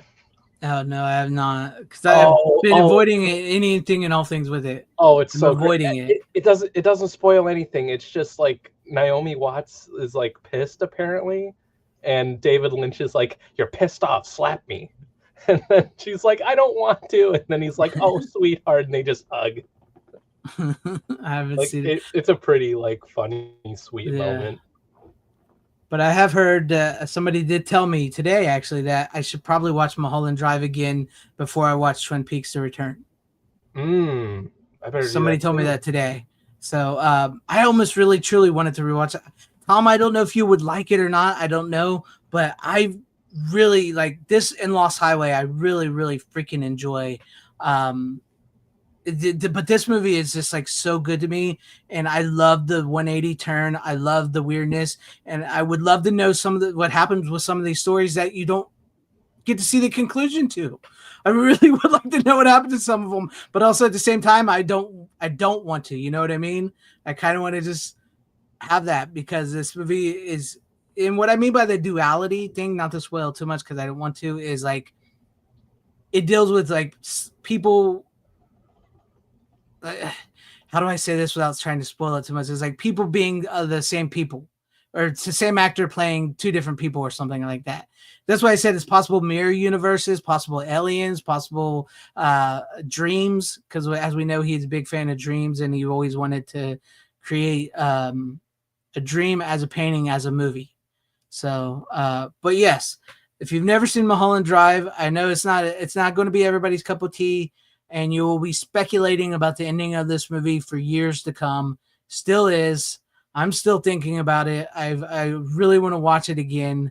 And I may get to it. But yeah, if you've never seen it, check it out. And plus, hey, if you're a fan of boobies, it's got some great booby scenes in it. It really does. And that's something also I wanted to touch on, because like they talk. Sorry, Ren, I don't mean to keep cutting out there. No, I was just agreeing with you.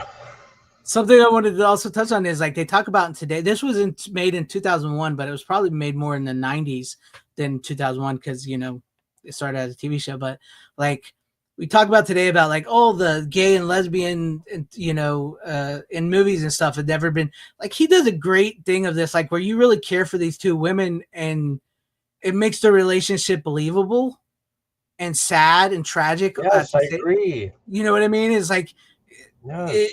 it does, it plays it very well where it's not shoved in your face. And when it comes to the point when they admit their feelings for each other, it's like, oh, I get it. You know what I mean? Because like it's not like shoved in your face, like, oh, these are lesbians, and I want you to believe they're lesbians. You know, and then even in the end, I don't even really think they were. I just think they found a kindred spirit in each other, and was trying. Once again, you could speculate all day on this movie.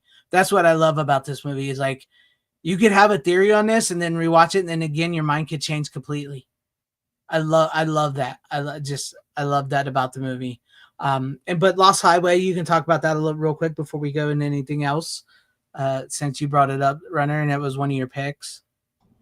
Yeah, I mean, Lost Highway. It's like, so that came out before Mulholland Drive, but it came out in the 90s. They feel like they almost have the same kind of vibe with them. With both of those movies. I mean, I like Mulholland Drive a little bit more. The Lost Highway is Mulholland Drive is much more polished than the Lost Highway. I was gonna say, I think that's why. Like Lost Highway, it's like I need to rewatch it again to really enjoy it because I've seen Mulholland Drive 2 times, I believe. Either 2 or 3 times. I know I watched it for a class that I took last semester before I graduated. So that's like the last time I saw Mulholland Drive was for a class. Right. But Lost Highway, it's like, yeah, because like there's that one like creepy dude with the white makeup that appears in like the first story. Yeah. Or I don't know about first story, but just like he's through the whole movie. He's almost sort of like a demon or the devil himself, which once again, he's sort of a character that's like, even in Mulholland Drive with the cowboy or the guy behind the Winkies, they're all sort of part of it. Like even with Twin Peaks, like when you watch Mulholland Drive, there's so many nods to like the Red Room in that movie. So like they're all sort of like all these beings are all sort of connected in all these movies, the Lynchian universe, which leads you to think it could be parallel universes. Or it could be something to do with heaven and hell because he was influenced by like Satanism. The guy that created Satanism, he was like the stories he told.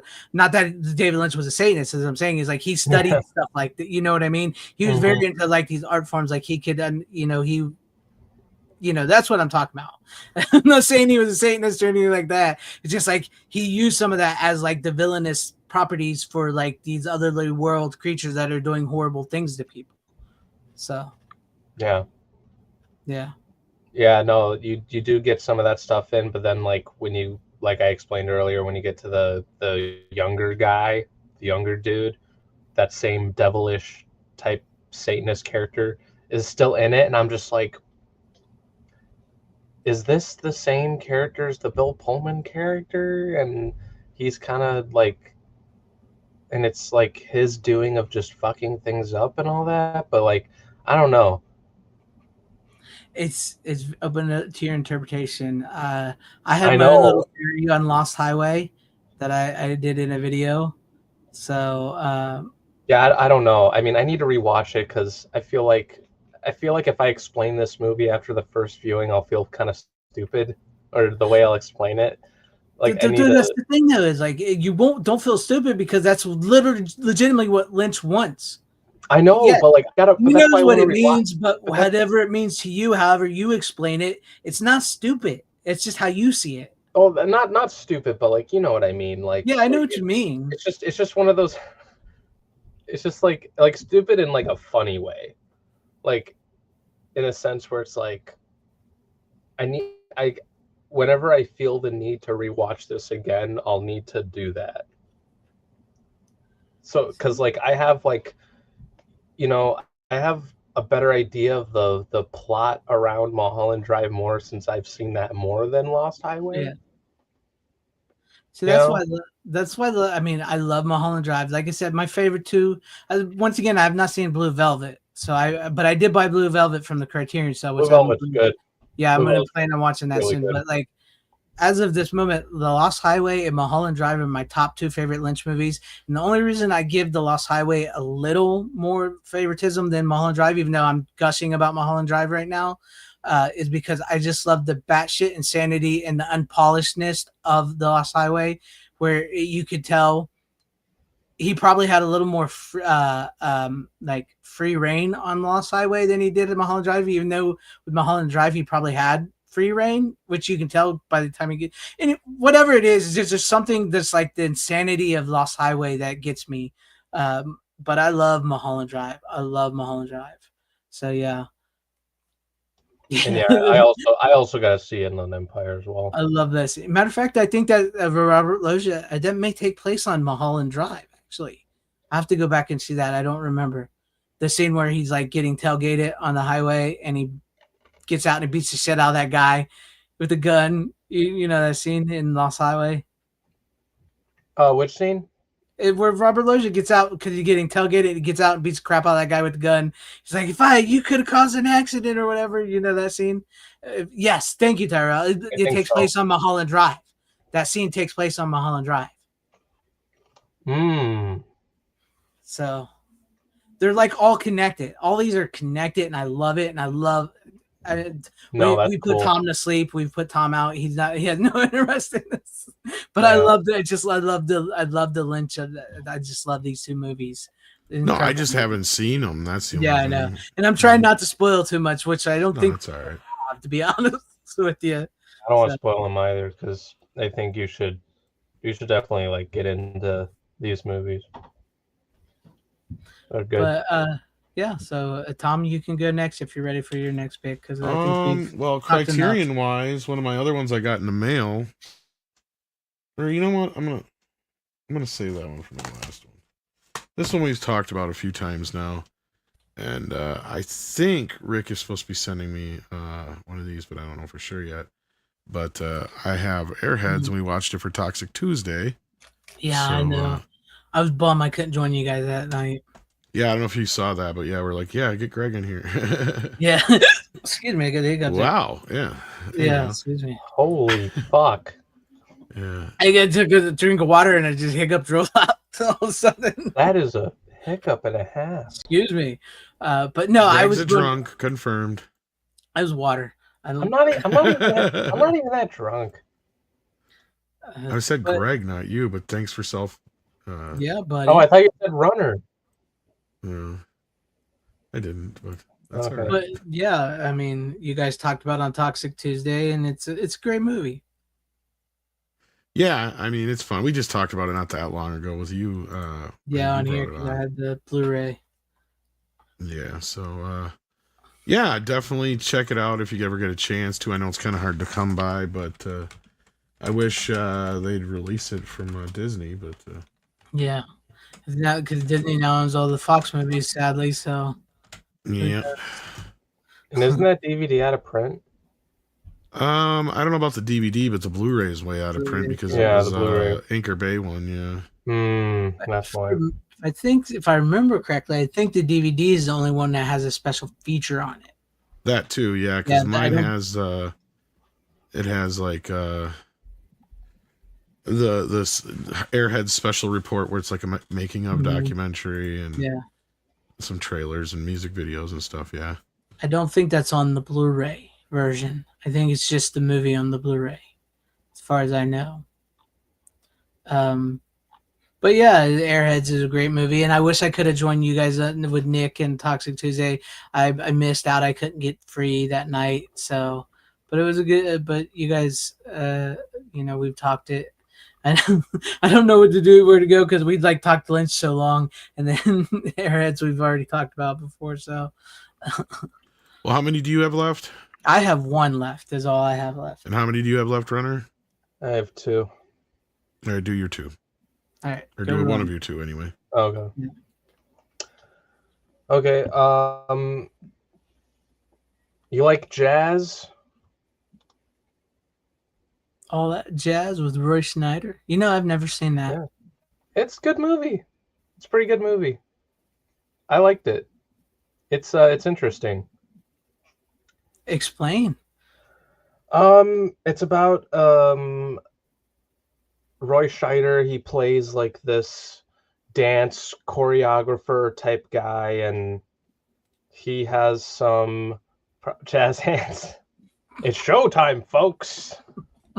There's like he has like a whole routine of like him waking up, and it's that montage of like, you know, at the end of it, he does the whole jazz hands thing, and he says it's showtime, and then he does his job being a dance choreographer and all that stuff, and eventually, because he smokes a lot, it gets to him, and he has health problems later on, and all that sort of stuff. Yeah, he does act his ass off in this. This is probably like, I don't want to say a more coked up performance from him, but I mean that kind of is the character he needs to play almost. But it's one of those things where it shows like it's a character where it's like he's very flawed, but is also like knows like what he's good at, if that makes sense. Mm-hmm. Oh, that's interesting. I want to see the life of Chuck, actually. Based on Bob Fosse's life in Xanadu Light. Not for Kramer. Yeah, I've heard of the movie. I've never seen the movie, and honestly, I never really knew what it was about. To be honest, I don't know why. I never have. So yeah, I don't know. I mean, I've only heard of this movie because I've heard like some other filmmakers and just other people around like that I've heard say like, oh, it's a great movie, and some people even say it's like their favorite movie or it's a masterpiece and all that. I wouldn't go that far with it, but that's just because I've only seen one viewing of it. But the production design and cinematography, performances, they're all amazing. It's a really well-made film. Like some of the choreography, dances, and all that sort of stuff is really good. It's a good movie. I liked it. I think you should give it a shot if you can. I mean, this is the Blu-ray, and Fox. It's a Fox title, so I don't know when the 4K will come out because it does say it is Criterion, right? It is Criterion. It's a Criterion. It's a Criterion Blu-ray, but it is a 4K it's from digital Fox. restoration. Well, Disney owns it now, so you would assume maybe they'll get it out there. You never know. It's gay enough; they'll release it. Yeah, I was going to say. I was thinking it seems like something they would. Oh, that reminds me. There is like a line in the movie where somebody tells him like he's straight, but he has like feminine qualities, and that's probably the best way to describe that character. So Tom has a good point there. It's gay enough. I was going to say, I figured it would at the be same time. Disney But at the same time, it might of not be. releasing. But at the same time, it might not be gay enough for certain standards. I don't know. I mean, they released Tombstone, which isn't gay at all. So No, it wouldn't they surprise did. all that jazz sound feels like something Disney would love to release. So would it be through like would it be through like Criterion though? 'Cause I feel like Criterion might still relicense it out to them if they don't still own the license, but they'd have to relicense it for 4K, I believe. Yeah. But no, that's the only positive of this whole scenario of situation we kind of live in now, is that damn well no way in hell Rocky Horror Picture Show would have got a release if this was Disney of old. Yeah, they would have buried that son of a bitch. Yep. So that's the only upside to some of this is like all the stuff they're going to bury. You're going to be like, why are they burying that? Like Revenge of the Nerds and shit like that. But like Yeah. everything else that they're like totally all for putting out there is like, yeah, now you'll put that out there. Yeah. If you now had this you're 10 getting- years ago, you wouldn't have. Yeah. Now you're getting Rocky Horror Picture Show in 4K. You Oh, probably that's right. get jazz, all the jazz in 4K. Not that I know all the jazz. The people like these movies. We're not putting them down. I mean, if you're, I mean, I'd say Rocky Horror Picture Show goes a little bit farther in Obviously. I'm just saying. Yeah. compared to all that jazz, but like, yeah. But I'm surprised they haven't released Rocky Horror in 4K. It's coming. That would be the most obvious. It's coming. It just got announced, I believe. Did it? It's because it's the 50th anniversary. It's coming this year. Yeah. It'll be out by Halloween, I bet. They're stupid if they don't have it out by Halloween. No, that would make a lot of sense, actually. Mm-hmm. All right. Well, all the jazz. Anything else you got to say about it? No, not really. All right. I don't know what else to really say about it. I mean, if I was a bigger fan of it than I am, like I probably would. But you know, it's a fine movie. I still need to see it. Like I said, I don't have like a whole lot of criterions, but what I do, it's the ones I really like. And I was going through the sale and I was like, I really need to get a lot of these because there's a lot more than I thought I needed, you know? So maybe in November, when November rolls around, I'll be able to afford some more. I mean, there's some nice tits in there for you, Greg. What, in all that jazz? Yeah. I did not know that. Yeah. What? I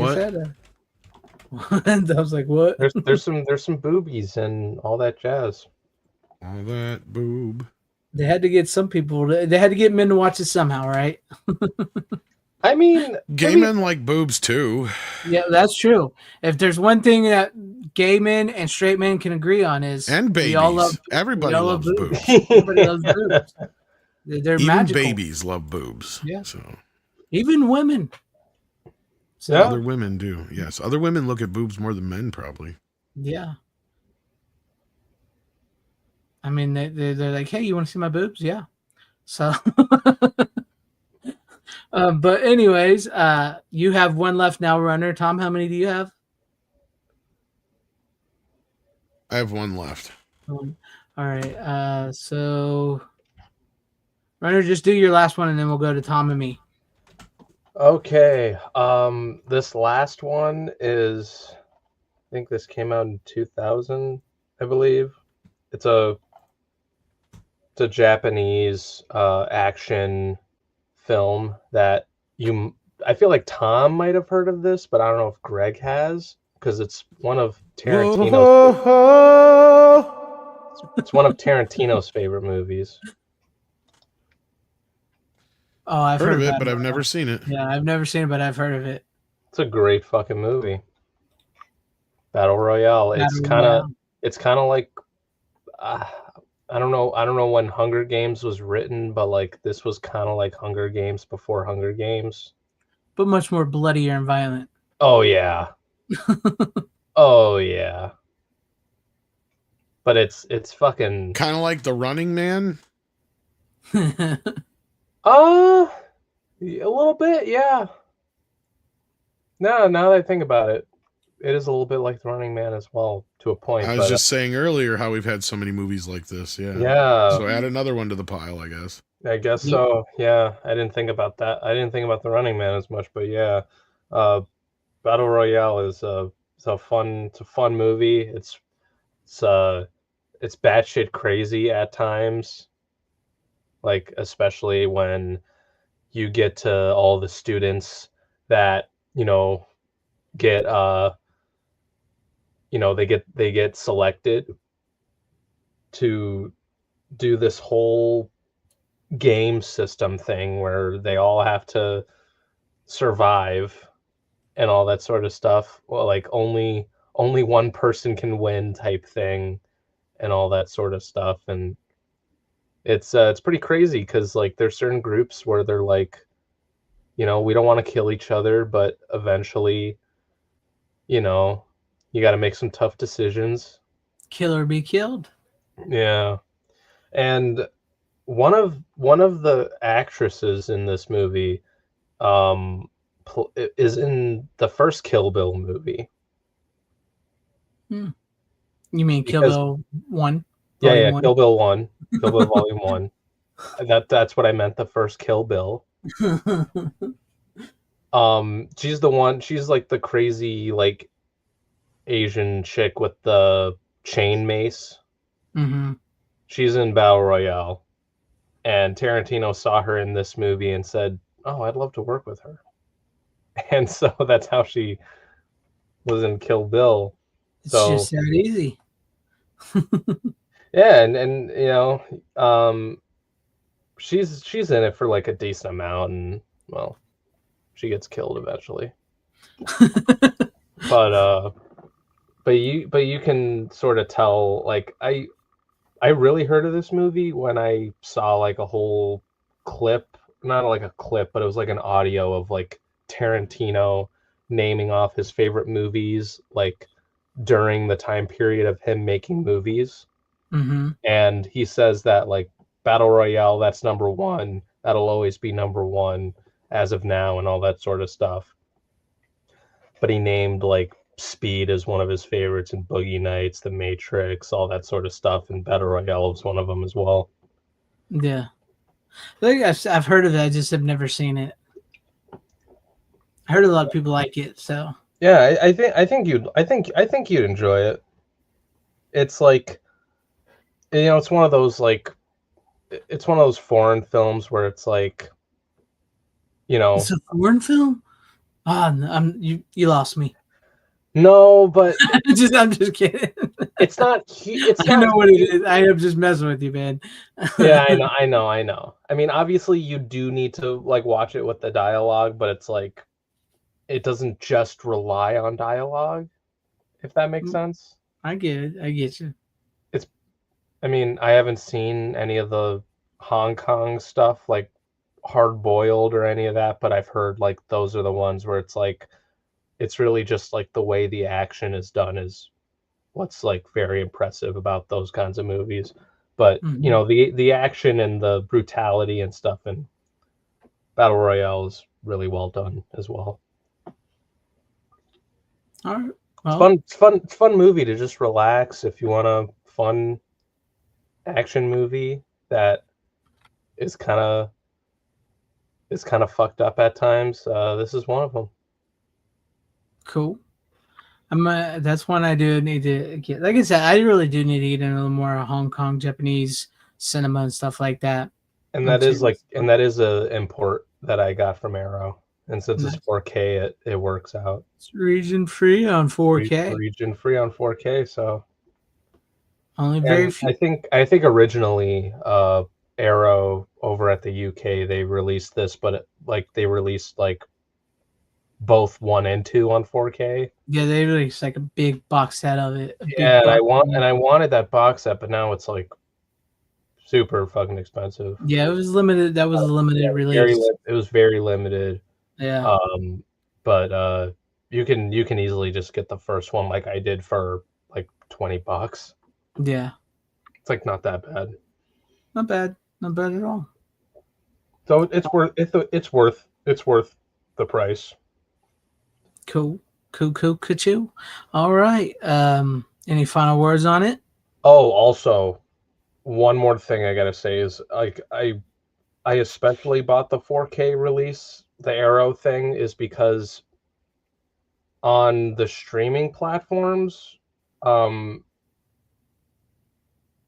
this is like the only version available on streaming is the dubbed. Another great example why physical media is superior than streaming. Yes, because this version only has, you know, the non-dub version, and you can just watch it with English subtitles with Japanese audio. There you go. That's the reason why you should get this. Yes. See, this is why physical media is important, people, especially with like streaming like that, because you never know which version of streaming you're actually getting, and if it's censored or not. I actually heard somebody left a comment on one of my videos where I talked about censorship on streaming. They said what's that stupid ass Ben Stiller movie? I can't stand it. The Heartbreak Kid. The Heartbreak Kid. Oh, they said that has been censored on Amazon. So I've never checked that, but I heard they were telling me that 2 scenes have been blurred out in the movie on Amazon Prime. So really? I'd have to look into the see because I don't know. I haven't confirmed it, but that's another reason why you guys should own physical. All right. With that being said, Tom, are you ready for your final pick?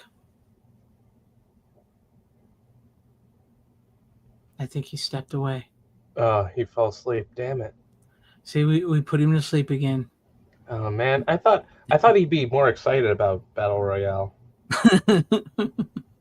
Because I mentioned it's one of Tarantino's favorites. I thought he'd be like, "Oh yeah." Yeah, I don't know. I thought Tom would have seen this movie for that reason alone. Sometimes you would think. I have not seen it, and Heartbreak Kid is a horrible fucking movie, but yeah, let me know if that's true or not. I need to look it up because somebody left it in a comment on one of my videos, and I'm like, it said 2. I don't know what could be censored. They just said like 2 scenes have been blurred out or something on Amazon Prime. So, but anyways, Tom, if you're ready for your final pick, one of the Criterion ones that I got that I'd been wanting for a while. I don't know when they brought this out. It's from a 4K scan, and it looks like it has one of the newer MGM logos on it, so I'm not 100% sure. Because I think Olive or somebody else also put this out, so do not pick that one up because I'm assuming it's probably from an older, shittier scan. Mm-hmm. But it is from a 4K scan, so my luck they'll end up dropping a 4K version of it before too long. Probably. And that is the Robert Townsend classic Hollywood Shuffle. Oh, nice. Where Criterion, get some new people over there to do your fucking covers. Right.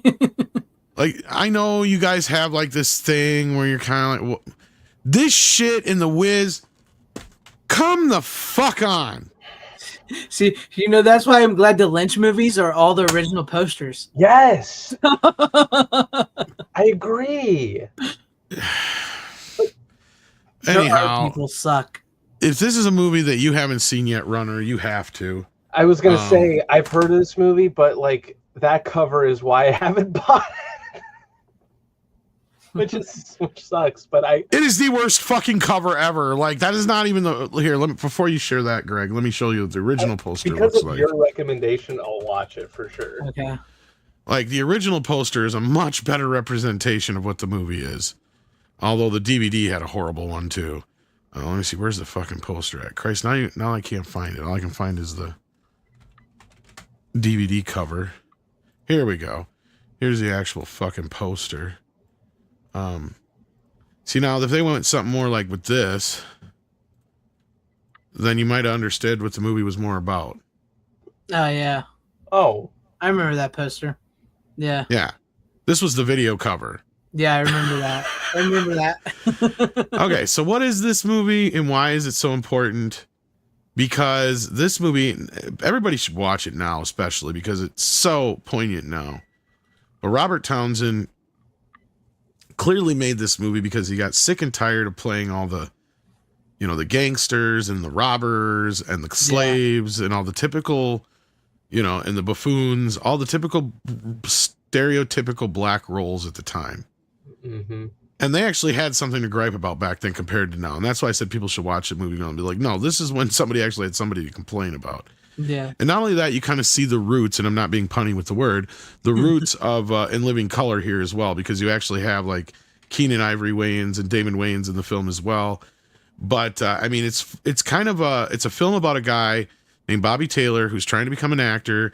Of course, everybody telling him he can't make it, but at the same time, he's also constantly faced with like these stereotypical roles that he's offered and he's up for. But he also daydreams in the process of, and it takes a little bit to get going. But when you get to this bit in the movie, this is where the movie starts to take off because they start talking about Siskel and Ebert. You're probably gonna have to clip this out. I'm sorry. Yeah, this is okay.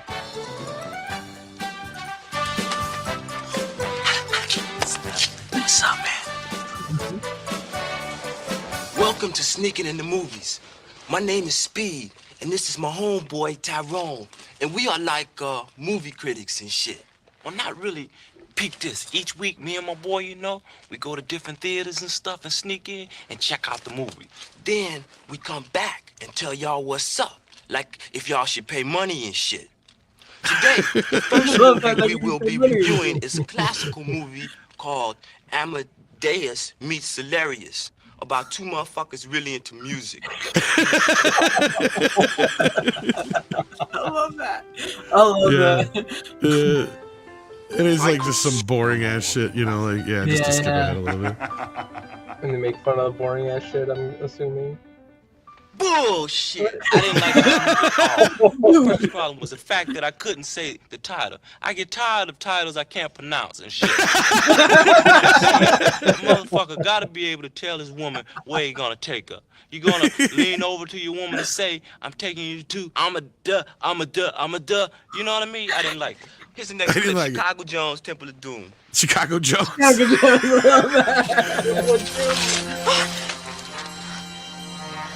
Got any other bright ideas, Chicago? Let's jump.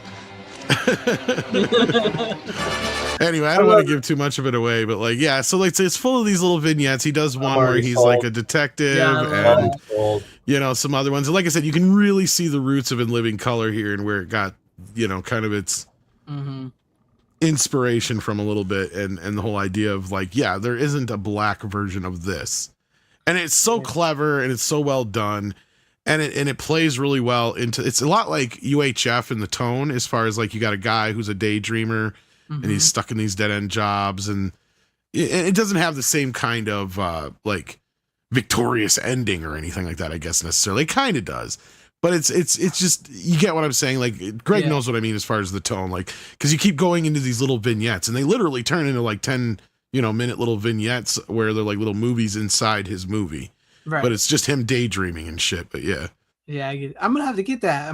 Damn it. See, now I'm thinking about more movies I wanted to buy. Oh, it's the cover. I didn't even know they had. I've seen this cover a dozen times. Exactly. And first of all, you can't read I wish I got that too. You can barely read the title. Like it blends in too much with the background. And this does not look or emote anything from Hollywood Shuffle in the movie. Sure, they're in the waiting rooms in a couple of scenes, but like this does not emote the movie at all. This movie is wacky, fun, 80s goofball shit. Right? Like, here's another example. Like, there's this one part where his agent tells him they're looking for an Eddie Murphy type. So then they cut to the scene with all the guys in the waiting room, and they all look like Eddie Murphy now. Like, that's the whole thing. Like, it's just, it's. That's how can you criterion you need to fix your shit? That's why I'm glad that this. I mean, come on, put some respect on his name down there. Like David Lynch got his poster. Can't he get his poster? Yeah, and a few of these I've seen they've been just using the posters now, and I think maybe that's because David's just like, don't fuck with my shit. Yeah, and I think what's his name, Robert Townsend deserves that respect too. Because I remember that poster. I'm gonna have to get that. Damn it, I don't have any damn money. I need to tell me about it. I'm trying to figure some shit out now as it is, man. It's like I got these 3 movies, and I know the sale's still going on. And I'm like, if I rearrange this and I spin this and maybe I can do this, I can get that. And that's the Blu-ray, right? Yeah, that's a Blu-ray. So that would actually be the cheaper version than a 4K at the moment. Because I looked it up. I just looked it up. Apparently, it is a 4K transfer. So maybe they'll fix it in the 4K release, because they do change some covers for the 4K. Sometimes they're the exact same release, and you're like, you don't. Sometimes they are, but some, or for the most part they are, but sometimes they'll fix it. I'm gonna have to get that. That's going on my list because I'm gonna get that. Just bullshit like this, like that. Because I don't even know if I've actually seen that one, to be honest with you. But it feels familiar. It feels very familiar, like I have, but maybe I haven't. So I don't know. But I do remember that poster. Seeing that at the video store and stuff. So. That's a good one, Tom. That's a good one. That's going on my list. I'm definitely picking that up. Now, like what you say, like whenever Criterion does their announcements, they'll announce the 4K version of it is coming. Well, yeah, that'd be my luck. But like, I remember it being on like Showtime or one of those channels all the time as a kid vaguely because I familiar. caught it all the time. Yeah. Because it sounds some of that seems like very familiar. Like I had maybe have seen that before, but I don't remember it. So I probably have seen this movie growing up and don't even just like it's been so long I don't remember it. All right, well, I don't know. I don't have nothing good to go off of that. Any final words on that before I move on to like I said, I can recommend it. Hopefully, it gets a little bit better treatment on 4K. I mean, it looks amazing, so that part isn't a problem. It's got mono soundtrack. I did not get a chance to hear the commentary from Robert Townsend or any of the interviews. But yeah, no, I trying to find the year it was. Okay, so this is from 2023, so it's a couple of years old. Mm-hmm. So yeah, we're maybe a couple of years out, and they'll do a 4K of it, perhaps. But it's MGM, so I'm sure they're not going to wait too long. Yeah. Yeah.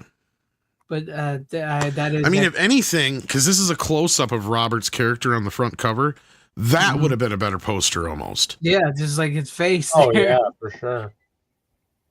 Yeah, I mean, just even this here, like this would have been more of a in line with classic Criterion Collection. Like I could see him doing all the headshots, like laying all his headshots out. That would be a little bit more. But what I would have done is not just have the one in the front like you do, but have the other headshots be his other characters. Mm-hmm. That makes more sense. Yeah, that would definitely sell better. Because I've seen that Criterion poster before, and I've skipped past it because of that. Me now, too. if I would have seen the other poster, I probably would have caught my attention. I didn't even know it was Hollywood Shuffle because here's the thing. I got lucky because it happened to go on sale because I can't remember if it was Olive released it originally and Sandpiper picked it up or if it's just old stock of Olive, but I picked it up from the little Blu-ray app. And then when I scanned it in after I got it from Amazon, I think the other thing came up where it was like not exact matches, but like the da-da-da-da-da or whatever, and I found it or I was looking it up. And I'm like, wait a minute, I never knew Criterion even released this. And so like and it was only like a few bucks more to get the Criterion one, but I'm like, you know what? I'm going to wait for the Criterion sale. Mm-hmm.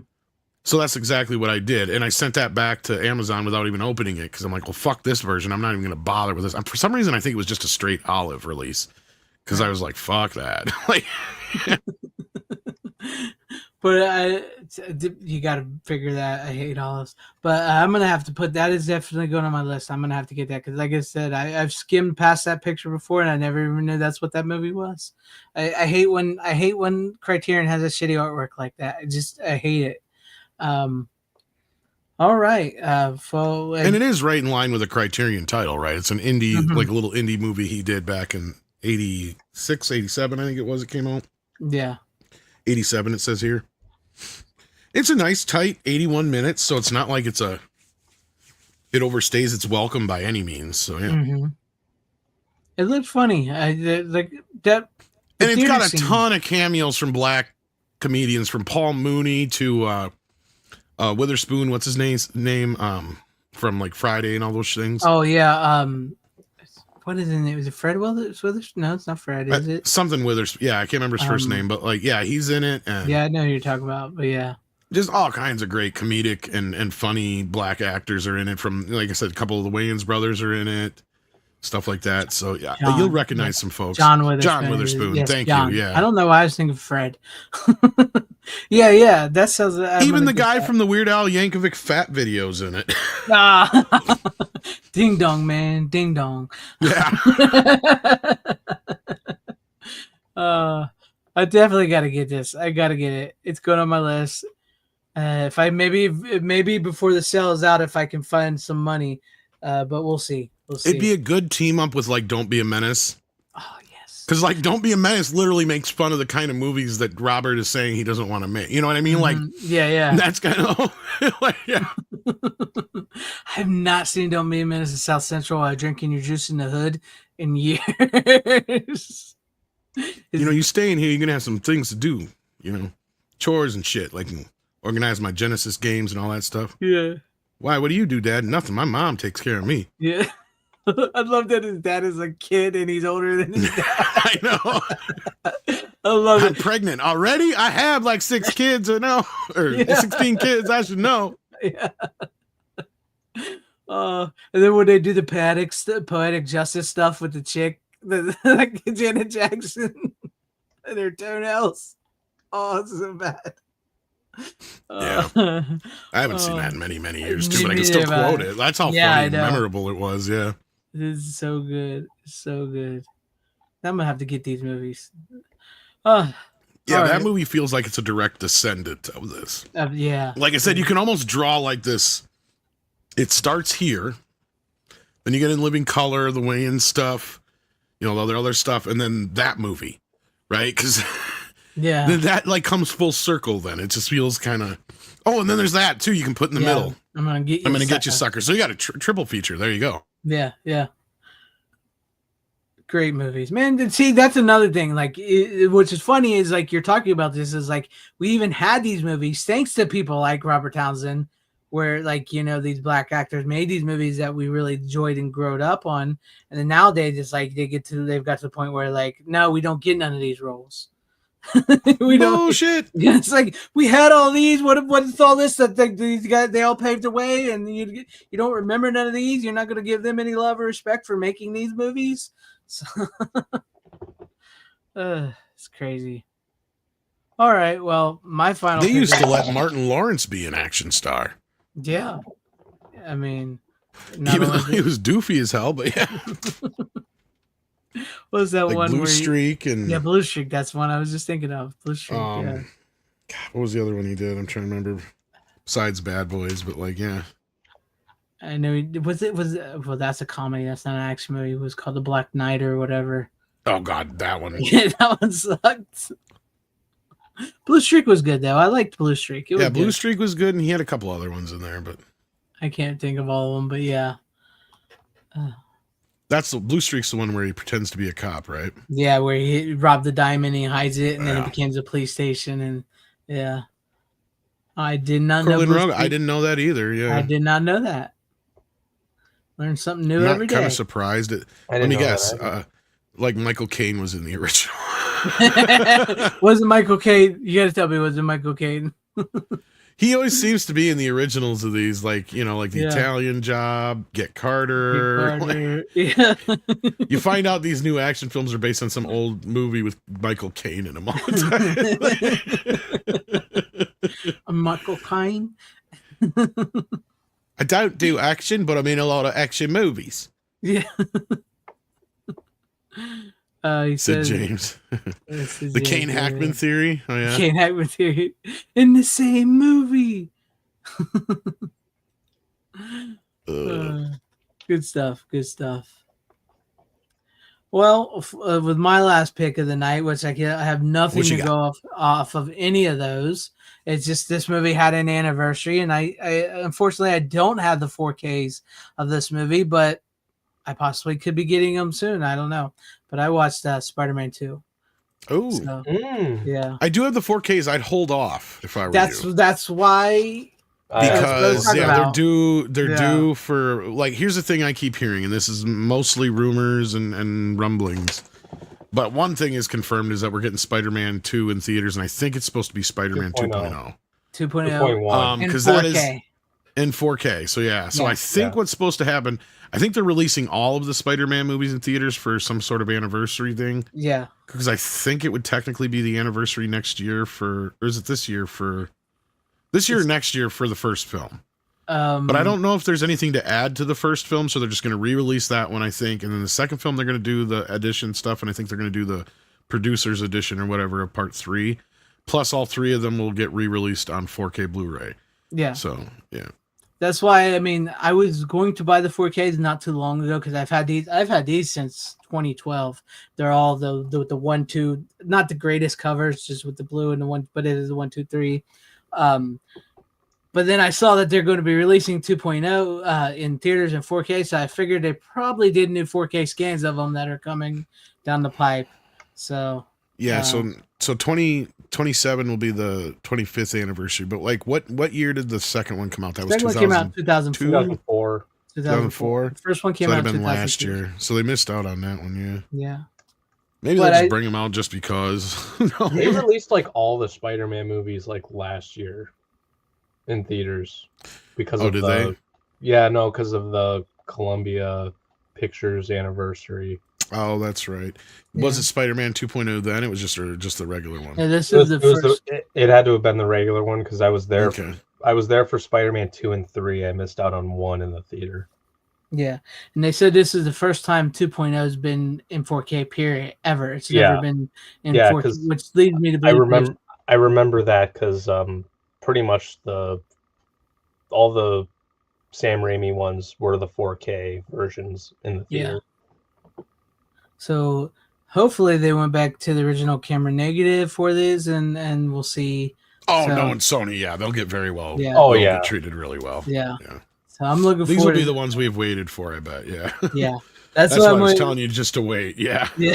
Once I saw that and I read that, because that's you what made saw that Karate Kid box set we're getting. Picture that, but like Spider-Man. Beautiful. But you got Spider-Man. Both versions on each side, probably, and probably even get the Amazing Spider-Man movie. Maybe they will do an extended cut of part 1. I don't know. I think there is a few deleted scenes they could add back in. It just depends on what Sam wants to do. Yeah. Yeah.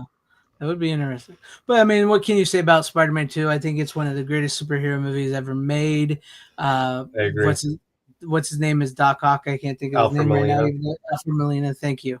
As Doc Ock is incredible. The power of the sun in the palm of my hands. I mean, it's got great performances all around. If you don't know what the plot of the movie is, Peter Parker has been now Spider-Man for 2 years, and he's still trying to get Mary Jane, and his best friend Harry is pissed off at Spider-Man because he thinks he killed his dad. Peter Parker, always late. Yeah, the greatest, his pizza delivery job on his little moped. You gotta love the insult to Andrew, like with her face on like everywhere he goes. But then also like now they seriously, I know everybody makes the meme about it, but seriously, Mary Jane's kind of a bitch. Yeah, she kind of is. I mean, like you want Ursula, man. I'm gonna say the unpopular thing. This is both the best and worst Spider-Man movie ever.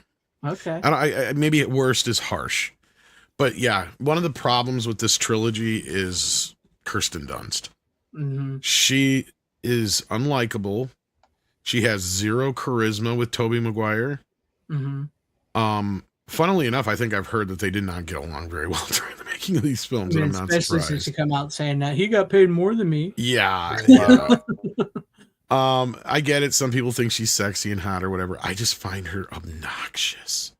And I was so upset especially when you see Bryce Dallas Howard in the third film. Mm-hmm. Oh my God, yeah. She should have been Mary Jane this whole fucking time. Yeah. And then when you find out she actually tested for Mary Jane and didn't get the part, you're like, what? Exactly, because she was looking good, but it's still back then. Yeah. She was her right out of the comic at that age. Right? You're like, that's Mary Jane. You hit the jackpot. Because like they took a redhead and dyed her hair blonde and made her. Okay. But here's my problems with Spider-Man 2. And I know this is me problems more than anything. I don't like that Peter loses his powers like he's having trouble getting it up. Yeah. I don't like that. I've never liked that. I thought it was silly. If you're going to take away his powers, you have to have something behind it. And you have a scientist in Doc Ock. And if he went mad, maybe he came up with some formula that found a way to retard, Peter's powers. And maybe he slips him a Mickey or something like that. And fucking all of a sudden he starts getting these issues. Something like that I can see. This whole thing where he's psyching himself out. I hate that bit. I am sorry. And you're right. Like with Mary Jane. And then you got this fucking chick next door that's like, that is wifey material right fucking there, dude. What the fuck? Peter Parker's supposed to be a goddamn nerd. And the reason why Mary Jane's such a big deal is because he hit the jackpot with her. Right? Like that's the whole point of that. Anyhow, and there's just little things about the movie I dislike, but there's so many other things about this movie that I love and adore. Alfred Molina is great in it. I love how they were able to make Doc Ock both the version that we knew growing up, plus give him a background. And this was at the time where we didn't have 50,000 fucking sympathetic villains. Yeah, he was it actually meant something in Spider-Man 2. So this is one I know that the comic book fans, and I too am guilty of it, of putting it out there as one of the greatest ever. And it does have some of the greatest elements to it, But to me, that's always been just a very poor kind of storyline with him losing powers. And isn't it this the end of this one where him and Mary Jane are broke up at the end? No, they No. get together. They get back together. I can't remember. I was going to say, I know they break up at one of them, but is it this one or the third one? The third one. He finally gets her in the second movie. She leaves her. Okay, yeah, that's right. Well, Okay. actually, altar. I think no. I remember no, because I watched the third one not too long ago, and they like hold hands. Yeah, Like but that- but it's more that's like that's implied the that they're yeah. That's like the last shot. Until you get to No Way Home and he tells her they're doing their work through it. So, Yeah. But no, I mean I get where you're coming from, but I also know that I know the Spider-Man No Way Home story is. I'm sorry, no, I just pissed a lot of people off. Probably like, but Spider-Man no more. The Spider-Man No What the fuck you More is talking actually actual comic book. I've read that comic. I think I know, have but that I'm saying they're comic like, book. what the fuck you talking about? It's basically comics. Yeah, it's like, are you? I can't be the first person to have said to you that some comics are really fucking stupid, right? Yeah, I mean, don't get me wrong. I mean, I've been covering Superman here lately, and I brought out some of my Superman. Well, there's some comic books. goofy Yeah. Superman shit. There's Don't some get me goofy- wrong there either. Mental Picklick is one of the dumbest fucking characters ever. I'm just sorry. brought out what I just was actually reading. We one. love him just because he's vintage and all that kind of stuff, and he's goofy or whatever. But like, come on. I was just reading one of those that I actually brought out in a video where he steals Lois Lane away from Clark. That's what I mean. Like in a movie, I don't know if Mental Picklick would ever fucking work. I could see James Gunn using it. I was gonna though. say I James see Gunn- I James could Gunn see using James it. Gunn using him, but like at the same time, I'm like, I really hope he doesn't, at least not for a while, because Yeah, maybe give it a beat. not before you yet. Get the goofy But stuff I like agree, that. he's too goofy of a character. In general. But no, I mean, I get your complaints, Tom. But I've always thought it was the best. I always thought it was the best Spider-Man movie ever made. But and I don't always get me say the wrong, first one is, but that's just me. So I love the I first mean, one too. the first one is great. first one nailed it so First well. one Like did that nail movie it. had me literally getting first up one out of was my amazing. seat and cheering and shit in certain spots. Like I've seen the first one more than I've seen the second one. I saw it in almost made me theaters more. cry. Like it was like I never thought I'd see Spider-Man. Right, It's- growing up, you see the TV show and it's so hokey. Mhm. You know, and then you see him in cartoons, and it's like, why can't they do that in movies? And we knew that just, it was out of the realm of possibility. But that first Spider-Man movie, and I'm not trying to dump on the second one again, No, but no, just I that, get it. just that first movie where he's running down that alleyway, and he puts on the mask and he starts climbing up the wall. Mhm. I Yeah, I got got chills chills up just my now. spine. I just got I chills was just like, now when you holy said shit. that. It's fucking Spider-Man. Dude, the Danny And I was Elfman like a little quote line, 5-year-old. I too. grabbed my buddy at the seat. I'm like, holy shit, this is fucking amazing. Yeah. And then he does that fucking flip over the car. You're like, holy shit, it's fucking Spider-Man. That's what We've it is. never seen this shit before. We were like, I know. I mean, I'm just like grabbing my buddy's arm, just like, are you seeing this shit? Are you seeing this shit? And he's like, yeah, it's fucking Spider-Man. That's what that's And what I the whole said. theater was into it too, man. It was just like, Yeah. we were all just like, oh yeah, get him, and all that kind of shit. And yeah. I won't deny I did have a better theater going experience for the first movie than I did the second movie. I've seen the first one movie. You know, That's like- I'll admit, it's hard for me. At least for me, it's always been hard to choose between. Sometimes it'd be hard between the first and the second, depending on. Kind of depends on like my day. I just love them both equally. And for different Defoe, reasons. man. I mean, who can top? Right, as a Green Goblin. Right. Oh my god. Itsy bitsy spider went up the water spout. Yeah. The scene on the rooftop, and I know I've brought on the first second one, but Jameson, you slime. the scene Yeah. on the rooftop with the Green Goblin and Spider-Man, where he's telling him, what people love to see Hello, him my fall, dear. like they love to read up and hear him fall and all that. That scene is like right out of a comic book when they're on top of it. Yeah. It's dark with the smoke, and they're on the top of Oh the my scene. god, and Spider-Man's laid out. That's such It's a good just like scene. that is like a straight out comic. It's like Michelle asked me about when we were talking Superman. Is like some of the movies I felt the most as being a comic book fan was like Spider-Man, Superman, and I gotta admit, Winter Soldier was like some of those movies. Yeah, that has a lot of those vibes to it. Yeah. Well, and don't get me wrong, to kind of praise comic Spider-Man 2, there's some great bits. Like the final fight with him and Doc Ock is great because he's doing his The best train not to scene. kill Doc Ock. Mhm. The train scene is amazing, obviously, where they're like, he's Yeah. just a kid, that whole bit. Yeah. But I mean, it's just it's just one of those things where that's really where it bogged. And even then, I kept my mouth shut because all my buddies were like, "Oh yeah, they did Spider-Man no more." I'm like, so he basically had performance issues, and he's a teenager. That doesn't even make sense. Well, he's not a teenager no longer. He's in college. Well, you know what I mean. Like, I know what you mean. I honestly didn't have a problem. I honestly didn't have a problem with him losing. I could see them doing an older Spider-Man, and he's having some problems shooting his webs. You know. Look, I'll get him. All right, just give me a few minutes. Just shut up. Don't talk to me. Let me think for a minute. Okay. Shut. Listen. Okay, I got it. Wait, stop. Shut up. Listen, I'll say this. First of all, I don't have. I mean, I grew up with those movies when I was really little, so it's like I don't have a problem with him losing his powers. But by the time he gets his powers, to me is when it's kind of all worth it. Especially when Jameson like has the suit and he's like, he sort of thinks like, oh, maybe I was wrong about that fucking guy, and then he takes the costume, and then he sends him a note. Yeah, he's like, Menace, I will get you, Spider-Man, and then he swings. I'm like, that shit is hype as fuck. Oh yeah, there's some great bits in it. Don't get me wrong. It's just especially all the Jay Jonas and shit. Oh yeah. Do you like the deleted scene in 2.0 where Jonason JJ puts on the suit? Yes. Oh yeah. Yeah. That's like that's one of the best scenes. Like, look, and that's another thing. 2.0 is okay, but there's nothing really that gets added that I'd be like, oh, that needs to be in the movie, other than maybe that.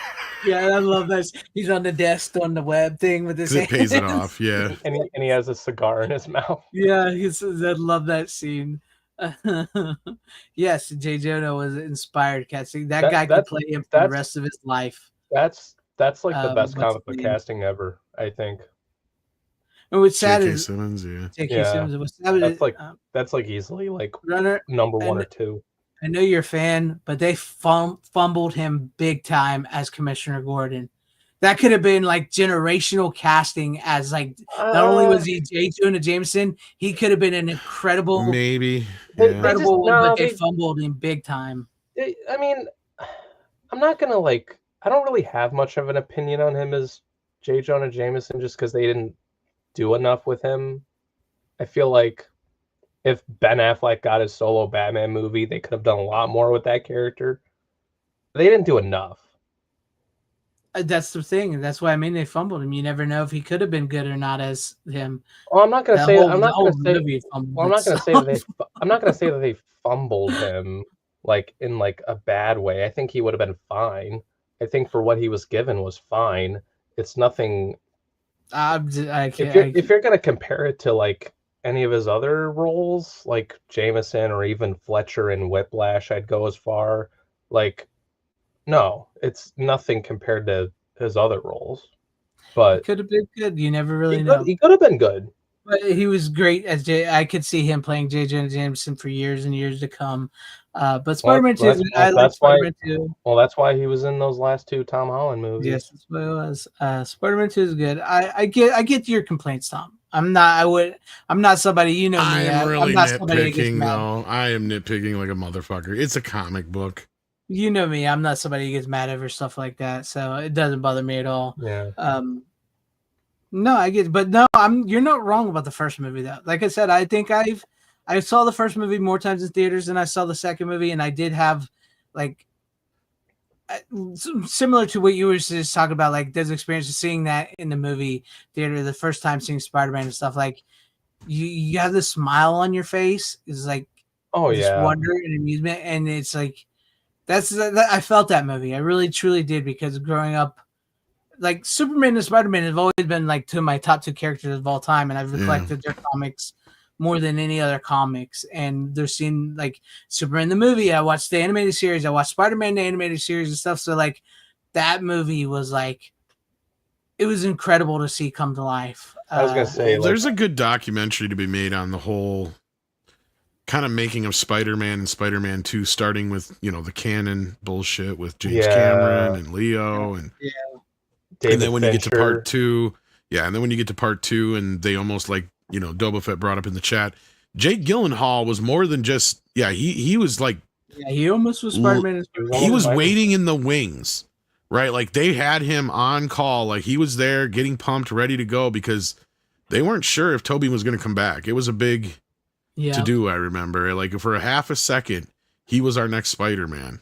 Yep. Right away, like, and this is like I was saying to you guys, like we gripe and we piss and moan about Henry and all that shit like that. It's like you guys got to remember there was a time where we never even were totally sure half these guys were going to come back for the second movie. In fact, I think that's partially what Entourage was making fun of, is when Adrian Grenier's character doesn't come back for the second or the third Aquaman movie now. I can't remember. Yeah. I don't remember. And I can't remember who they recast him with, but like, yeah. Yeah, it was close because Toby hurt his back on Seabiscuit, and he was having a thing like a contract dispute, I think, too, as well. Yeah, like, that was what it mainly was a contract dispute. Yeah, nobody believed the back issue bullshit. Yeah, and they even put the joke in the movie. Ow, my back, when he falls off the building. Yeah, that was a little. But yeah, Jake Gyllenhaal was almost, and I'm pretty sure that's probably why he got cast as Mysterio in it. Which sucks because I hate that. I see something like Joey just said. I hated that movie. That was like, I heard, and I stick up for a lot of the MCU. The first MCU and the third MCU, great, but that second MCU Spider-Man was a dumper. Yeah, rewatching it doesn't get any better. I hate that ending too. That ending is so bad. Oh. Yeah. And it's not that Mysterio's that bad of a character or anything like that. It just didn't work for me. No. Yeah. It just wasn't one of the best. And for an actor of his, he got the worst of the Spider-Man movies. Yeah. And then it doesn't help that the whole movie's basically a funeral for Tony Stark. But yeah. Yeah. No, literally. I mean, come on. And they had to get his backstory with Tony Stark as well, and it's like, I don't know if that wasn't necessary. Well, and that's why I stick up for the first one, because everybody's like, oh, he's like Iron Boy. I'm like, what the fuck are you talking about? That first movie is all about him having to learn how to be Spider-Man without the suit. Mm-hmm. It's the second movie that fucking Tony Stark is literally looming over the entire movie. Yeah. Like they even have that mural where he's standing underneath and it's like, this right here is a metaphor for the entire film.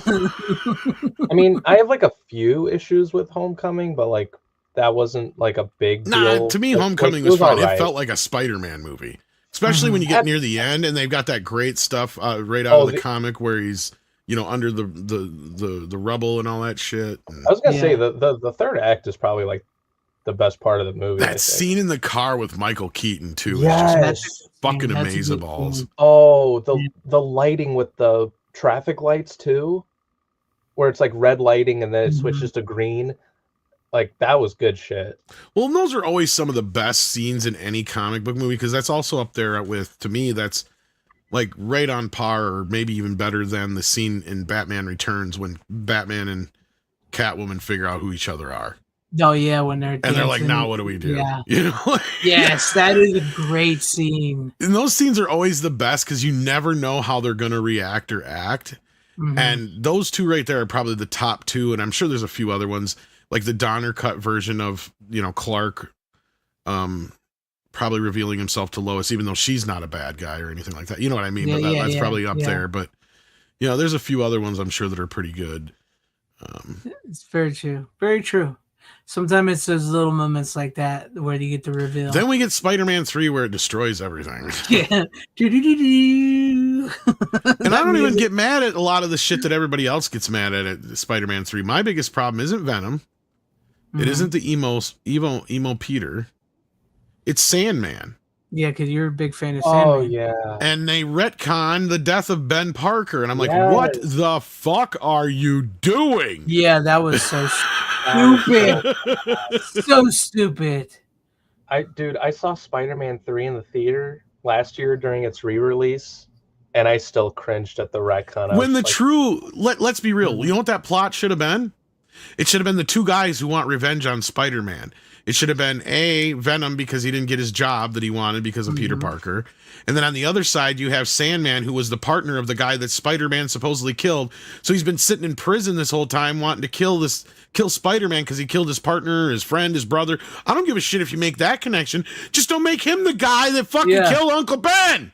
then they that give was him so a daughter who has And cancer. don't give him the fucking daughter. We don't need another sympathetic goddamn Yeah, villain. We they just make had him one. sympathetic and everything. And Sandman is a badass motherfucker. He is a fucking prisoner. Yeah. Right? Like, Yes. I agree. and I've if read the anything, you comics. had the perfect setup at the end for him to go back to prison, and he winds up with just a little bitty piece of the fucking symbiote. And guess who his fucking cellmate is? Cletus Cassidy. Cletus. Exactly. Boom. It would have been great. You just It would've keep been Sandman around as like a fucking sideshow Bob. You never know when he's going to show up to kill Peter Parker again. Yeah.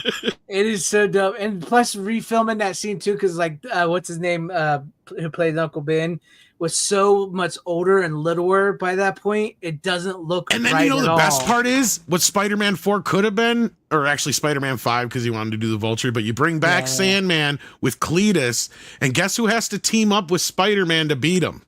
Venom. Duh! The problem was Sam Raimi didn't like Venom. He was forced to have Venom by Aviar. I know, but that's not the problem of the fucking movie. No, Venom it's not. isn't even really the Venom problem. isn't, but the scene where he gets the symbiote is an incredible scene. I mean, I don't really like the design, but like, yeah, I mean, all the stuff with Topher Grace is not even that far from. I mean, yes, it's a little bit different, but I mean, it's pretty much Eddie Brock. He's just not a, not exactly what you picture. I just don't like Topher Grace's Eddie Brock. That's fair. I mean, it's fair that you just not like him as an actor too, because he is kind of one of those guys he's fine. I just don't like him in that part. He's fine. I didn't mind him because I thought Eddie Brock should be kind of the other side of Peter Parker. Yes, he's a nerd. He's the same kind of guy, but he's a narcissist little prick. Right? Like that's the way I liked that version of Eddie Brock. I did not have a problem with that. But I get where you're coming from. I understand. No, it's fair. He was just a little too like thin, or like just a little too slim. It's like he should be a little more of a bodybuilder type character. Like that's why I didn't mind Tom Hardy so much, because he had more of a physique to him. I'll be honest with you. I didn't like Tom Hardy or Topher Grace as Eddie Brock. I'm just Tom saying, Hardy's is okay, but it's a different Venom. Yeah, it's the one from whatchamacallit where they actually made him a hero. He's got a better build. Lethal Protector. And he's a better actor. Lethal Protector, thank you. Yeah, because they didn't bring it up in the movies. And I actually liked the third film. I did not dislike the third film. I thought that was one of the better of the three, but I didn't see the third film. It's kind of fun, but it's so comic booky, dude. And I can get it why some Venom, and it really leans heavily into the Lethal Protector thing because they've got a bunch of symbiotes. I kind of tapped out after the second one, but that's just me. Oh, I understand. The third one's fun though. It really kind of brings it back more to the tone of the original. And in fact, I would say maybe the third one. I don't know if I'd say it's the best. It might be the best one. It did get kind of like a lot of people slept on it. And it's not their fault because that second one was kind of a stinker. Yeah. But then you also had like the other terrible Sony stuff come out, like Right, I'm not going to defend it. Like, it is very bad, but that's what I liked about the first movie, and everybody else noticed the same thing, and that's probably because it was a script that was left over from the 90s. Yeah. That's what it felt like, was a 90s movie. Yeah. I thought the first one was all right. And the third one brings a lot of that shit back, man. Like, that's what it kind of feels like, is like, okay, now we're getting into Team Venom kind of thing, but it doesn't do it in a way that makes you go, ugh. To me, as someone who has read the comic, because like I said, I have quite a good collection of Spider-Man and Superman comics, and somebody who's read Venom and stuff, and I have the origin story of Venom and everything, and of who Eddie Brock is. Tom Hardy or Topher Grace is not Eddie Brock to me. There's stuff from both of them that I've seen in the movies that I like that remind me of Eddie Brock and Venom. But for the most part, I still have yet to see a great comic book adaptation of Venom. Oh, I agree. I agree. I'm just saying I would prefer Hardy over Topher And I think the closest you get to it is the bell tower scene in Spider-Man 3. Oh yeah, that's right out of the comics. That's right out of the comics. The scene where he's praying for, like, please kill that is like the most Eddie Brock I have seen Eddie Brock. And when he's praying for him, and then when it falls in, that is like Venom Eddie Brock right there to me. There is one scene I wish that would have been in Spider-Man No Way Home, though, that I felt like they missed. When Eddie Brock is jumping time lines. Yeah. They should have had him just walking down the street. And this could have just been a deleted scene at the or extended scene at the end. Just have him walking down the street. He's like, God, where the hell are we now? You know, it's New York, but is it our New York? And then all of a sudden he goes, what the hell is that? And you see the Spider-Man 3 version of Venom crawling on the side of a building, and then Venom comes out and just eats him and goes, he tastes funny. And then they just keep walking. That would be tough. That would have been pretty funny. You didn't even have to bring back Topher Grace. This is just the CGI, Spider-Man 3 version. And he's just crawling on the side of the wall or whatever, and he just like he just comes out and he just eats him. Just that'd be funny. That would have been good. He's like, it tasted funny. At least the Venom design in the Venom movies looks like Venom, because I was not a fan of like the spider webbing suit. It's not quite there. Like both of them have like they're. I don't hate the spider webbing suit in 3. I don't hate it either, but the Venom. I agree. Greg's right. Like that's the problem is if they could find a happy medium, right? Because the one in part 3 is too much like Spider-Man. The one in Venom is not enough Spider-Man, right? Because they took out any semblance of the webbing or anything like that. Spider on his chest. Any of that, yeah. So like if they could find that happy medium, maybe. And again, I'm not against them bringing back Tom Hardy as another variant. And I thought that's kind of what they were going to do because. You know, people have said it, so I don't even think it's really a rumor, but because I think Kevin Feige's even said it himself. He's a huge Venom fan. And I wouldn't have been surprised if he was one of the people pressuring to put Venom in Spider-Man 3, because I think he was around then. And I'm pretty sure that's why they left the symbiote at the end of No Way Home. I know, and that's what I was thinking is, okay, so they're going to have another version in this eventually down the road. So I would have loved to have seen him come back as more of a bad variant of Eddie Brock. I wouldn't mind Tom Hardy doing that, but I think Tom's done.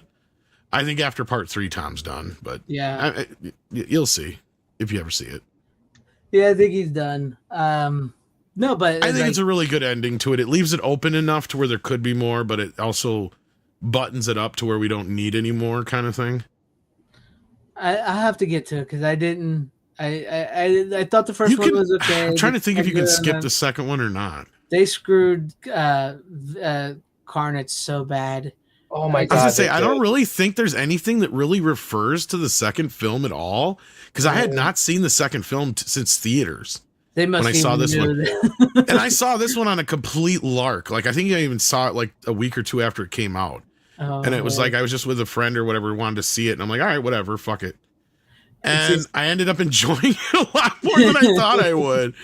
So I was like, oh, okay. It was a little bit surprised. And I saw it at the shitbox theater, so it was cheap. So that also helped. So it was like, even if I didn't like it, I was like, oh, whatever. It was like a couple bucks. Yeah, it was only a couple bucks. So yeah. That's just things like I was once again reading the comics and you have a great freaking actor in Woody Harrelson playing Cletus Cassidy. Oh yeah, that was his dad is a serial killer. He played in the movie. Whoever's decision it was to go PG-13 with this, that's the mistake. That was a mistake, and they screwed him over. Too. I did not like the way they treated him. I thought he should not have died at the end. He should have left on because he's a character that needs to stay alive. To me that's like, because that's where my comic snobbery comes in. Well, and I was there during this whole thing, and I remember Tom Hardy saying it, so they can't fucking piss down our backs and tell me it's raining. Like, they like to pretend that Venom was always going to be PG-13, but we know better, because Tom Hardy said he shot an R-rated movie. Yeah, I remember hearing that. And it was supposedly between Kevin Feige or, was it Avi Arad? One of those guys who came in, and even Tom Rothman, I think he was another one that was getting cold feet at the last minute. And supposedly between the 3 of them or one of them went in and cut it down to PG-13. And I'm curious because I think there was some early test screenings, and I think even the test screenings sounded like it was R-rated. Yeah. Because I think that's what helped pump some people up. Because I do remember, like, there was a lot of that, like, he eats heads and he does all this shit in the movie, and everybody's like, now we got to see this shit. Yeah. Right? like, they're really going to go for it, but then they cut it down to PG-13, and that's where I think the sequel suffered. At that point, is like, don't do this. Like, you cannot do Cletus justice in PG-13. PG-13, no. I mean, like, what works in a comic book does not work on screen in the same way. Because you can get away with a lot more in a comic book, yeah. Yeah, you could have took what was in that comic book for his background, and you could have made it a very viable, like, with like the way people are about serial killers and Dateline and all that stuff. You could have like really did something really great with his character in that movie, to psychologically and serial killing wise and all that. It just, I like the Venom and the Carnage and the Spider-Man, and I've yet to see great adaptation of Venom and Carnage. Just that makes me mad. Well, Venom and Carnage are almost a big enough and more or less well enough known, foes or whatever you want to call it, to where they do almost need their own movie. Yeah. But I do feel like Venom should have started in the Spider-Man universe. I do feel like that's what most people's problems with these movies are. And I don't even know how the fuck we were talking about Spider-Man 2. Spider-Man 2. So how the fuck did we get to that? How did we get here? Jesus Christ. I was like trying to figure it out. I'm like, oh yeah, duh. We've been here for a while. We talked the longest about this than anything else tonight. Isn't that funny? Yeah. Well, I was kind of distracted earlier, and I apologize. I was going to bring up a whole other point that would kind of bring this conversation along. Go for it. Okay. Happens, Tom. Sometimes you get distracted. This has to do more so with the next Tom Holland movie. That the reasoning with the PG-13 R-rated shit that they've been tweaking with Sony is why I'm worried about Punisher being in the new one. I'm like, are they gonna Sony? I'm less worried about than anybody else, because I think from what I've been noticing is like Amy Pascal is kind of like, I think her time is up with Spider-Man. Well, she's over at least like MGM. Yeah, I was gonna say and Amazon, and as long as Feige is less hands-on, I think they're better off. Because I've said it time and time again, like, because look, I get a lot of people's gripes why they didn't like No Way Home, or Homecoming, and I didn't like Far From Home, so I understand why people may not have liked that one. Yeah. But like, most people are in unison with No Way Home as far as like how it turned out and stuff like that. But I am convinced that No Way Home was an accident. Yeah. And I've said this before, because the timeline syncs up, because the initial story for Spider-Man 3, we've been told it changed, right? And that's why they wrap all that shit up mostly in the first, it wraps up in a funny way, and then it leads into the multiverse shit, because that was the whole impetus was, they're bringing Michael Keaton back for the Flash. Well, then let's bring back all the Spider-Men. Yeah. Mm-hmm. And that's where that came from. And that was all last minute turnaround bullshit, because people forget that the Flash was shot 10 years ago. Yeah. And so like they got theirs done and out before the Flash was even done. Yeah. And that was why I think that there wasn't hardly any woke shit in it, why Mary Jane's a little different than she normally is, because most of the movie was just like, we got to get this son of a bitch done. And some of that is even now confirmed even more, because what's his face, the guy who directed him, I just forgot his name. John Watts even said he got fucking burnt out on them. Yeah. And especially that last one. And that makes sense if they pushed him so hard on that last movie. Because if I remember right, the turnaround time on that movie was insane. I think if I did the math at the time, and I think it was like an 8 or 9 month turnaround on that movie. That is unheard of in Hollywood. Especially with a movie with that many fucking special effects, the type of shit they had going on in that movie, the amount of stars.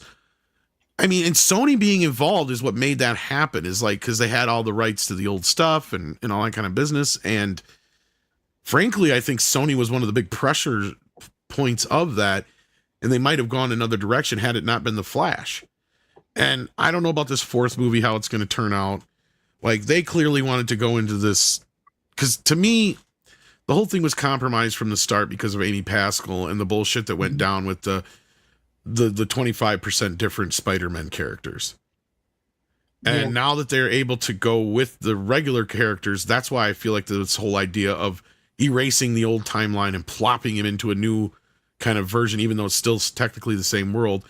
I think that was the initial idea, but it doesn't matter because they're bringing back all the same people. Yeah. So I don't know what's going to happen. Like, none of this makes sense of what they're doing with this fourth movie now. So I don't know. My hope is like, they bring it back to more street level, kind of like what. Because I even heard that one chick that they hired, the redheaded chick, she's supposed to be playing Mary Jane. Oh, Sadie Sink? Yeah. She's supposed to be playing Mary Jane. I don't know for sure, but that would make sense. I remember it's probably not even real, but there was like one rumor that it's supposed to be the daughter of Tobey Maguire and Mary Jane's. Yeah. Oh no, if they have her be like a Spider-Gwen, that's gonna be bad. Oh God, no. Mayday Parker, Peter Parker, Yeah. and Mary Jane's daughter. That was another rumor, but like I'll say this, it's like, is Hulk even supposed to be in it? Was that even true? I saw that today, that it's supposed to be the Punisher and Spider-Man are teaming up to take care of Savage Hulk. Don't know if that's true, but I saw that today. I don't want Hulk to be in it though. Like Punisher's fine. Anything. That's when I wish they just revamp. Like, just give us a new Hulk. Yeah, we've never got a really great Hulk movie. Like Hulk is such a joke where I just don't even want Hulk. You know what I mean? Like. Oh, I love the Hulk. The Hulk is one of my favorites. But no, I love the character. And they could make a million Hulk movies. No, I just don't like what they did to him in the MCU. Is what I'm saying. The blueprint is right here.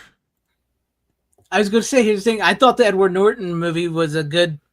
It was kind of. I like the Edward Norton. That one. And that's where I was like, okay, we're just going to keep doing these, where he keeps moving on, trying to find a cure. I enjoy. And that's kind of what they should have done. And I don't know. God, yeah, Norton was perfect. Oh, yeah, Norton was. He was good. He portrayed Bruce Banner so much better than. It's funny when you hear all the names that were like kicked around to replace him. That's my secret. I'm always angry. Yeah. You had David Duchovny. Angry at Trump. You had like David Duchovny was in the running. You had the guy. Oh man, I didn't even know that. Yeah, he'd have been a decent one. I was following this back when. But see, he'd have tried to fuck everybody. So yeah, back when the casting was going on for this after Norton was kicked out. I remember David Duchovny. I remember the guy that played Doctor Who, David Tennant, was also in the running. Which I'm glad they didn't pick him. I was gonna say that wouldn't have been a good choice. I can't remember the other person. I remember like there was the three of these guys, and I was like, oh, David Duchovny would be awesome. But then we got Mark Ruffalo. Yeah, but honestly, like I would replace Hulk with fucking Daredevil, Spider-Man, and Punisher in a Spider-Man movie. I'd be down with that. Yeah, you could almost do just do street level shit, and you could tighten up your budget more that way. There is a great Daredevil Spider-Man story, where he has to defend, where Matt Murdock has to defend himself. He has to defend Daredevil, and Spider-Man dresses as Daredevil so that he can defend him. It's a great story.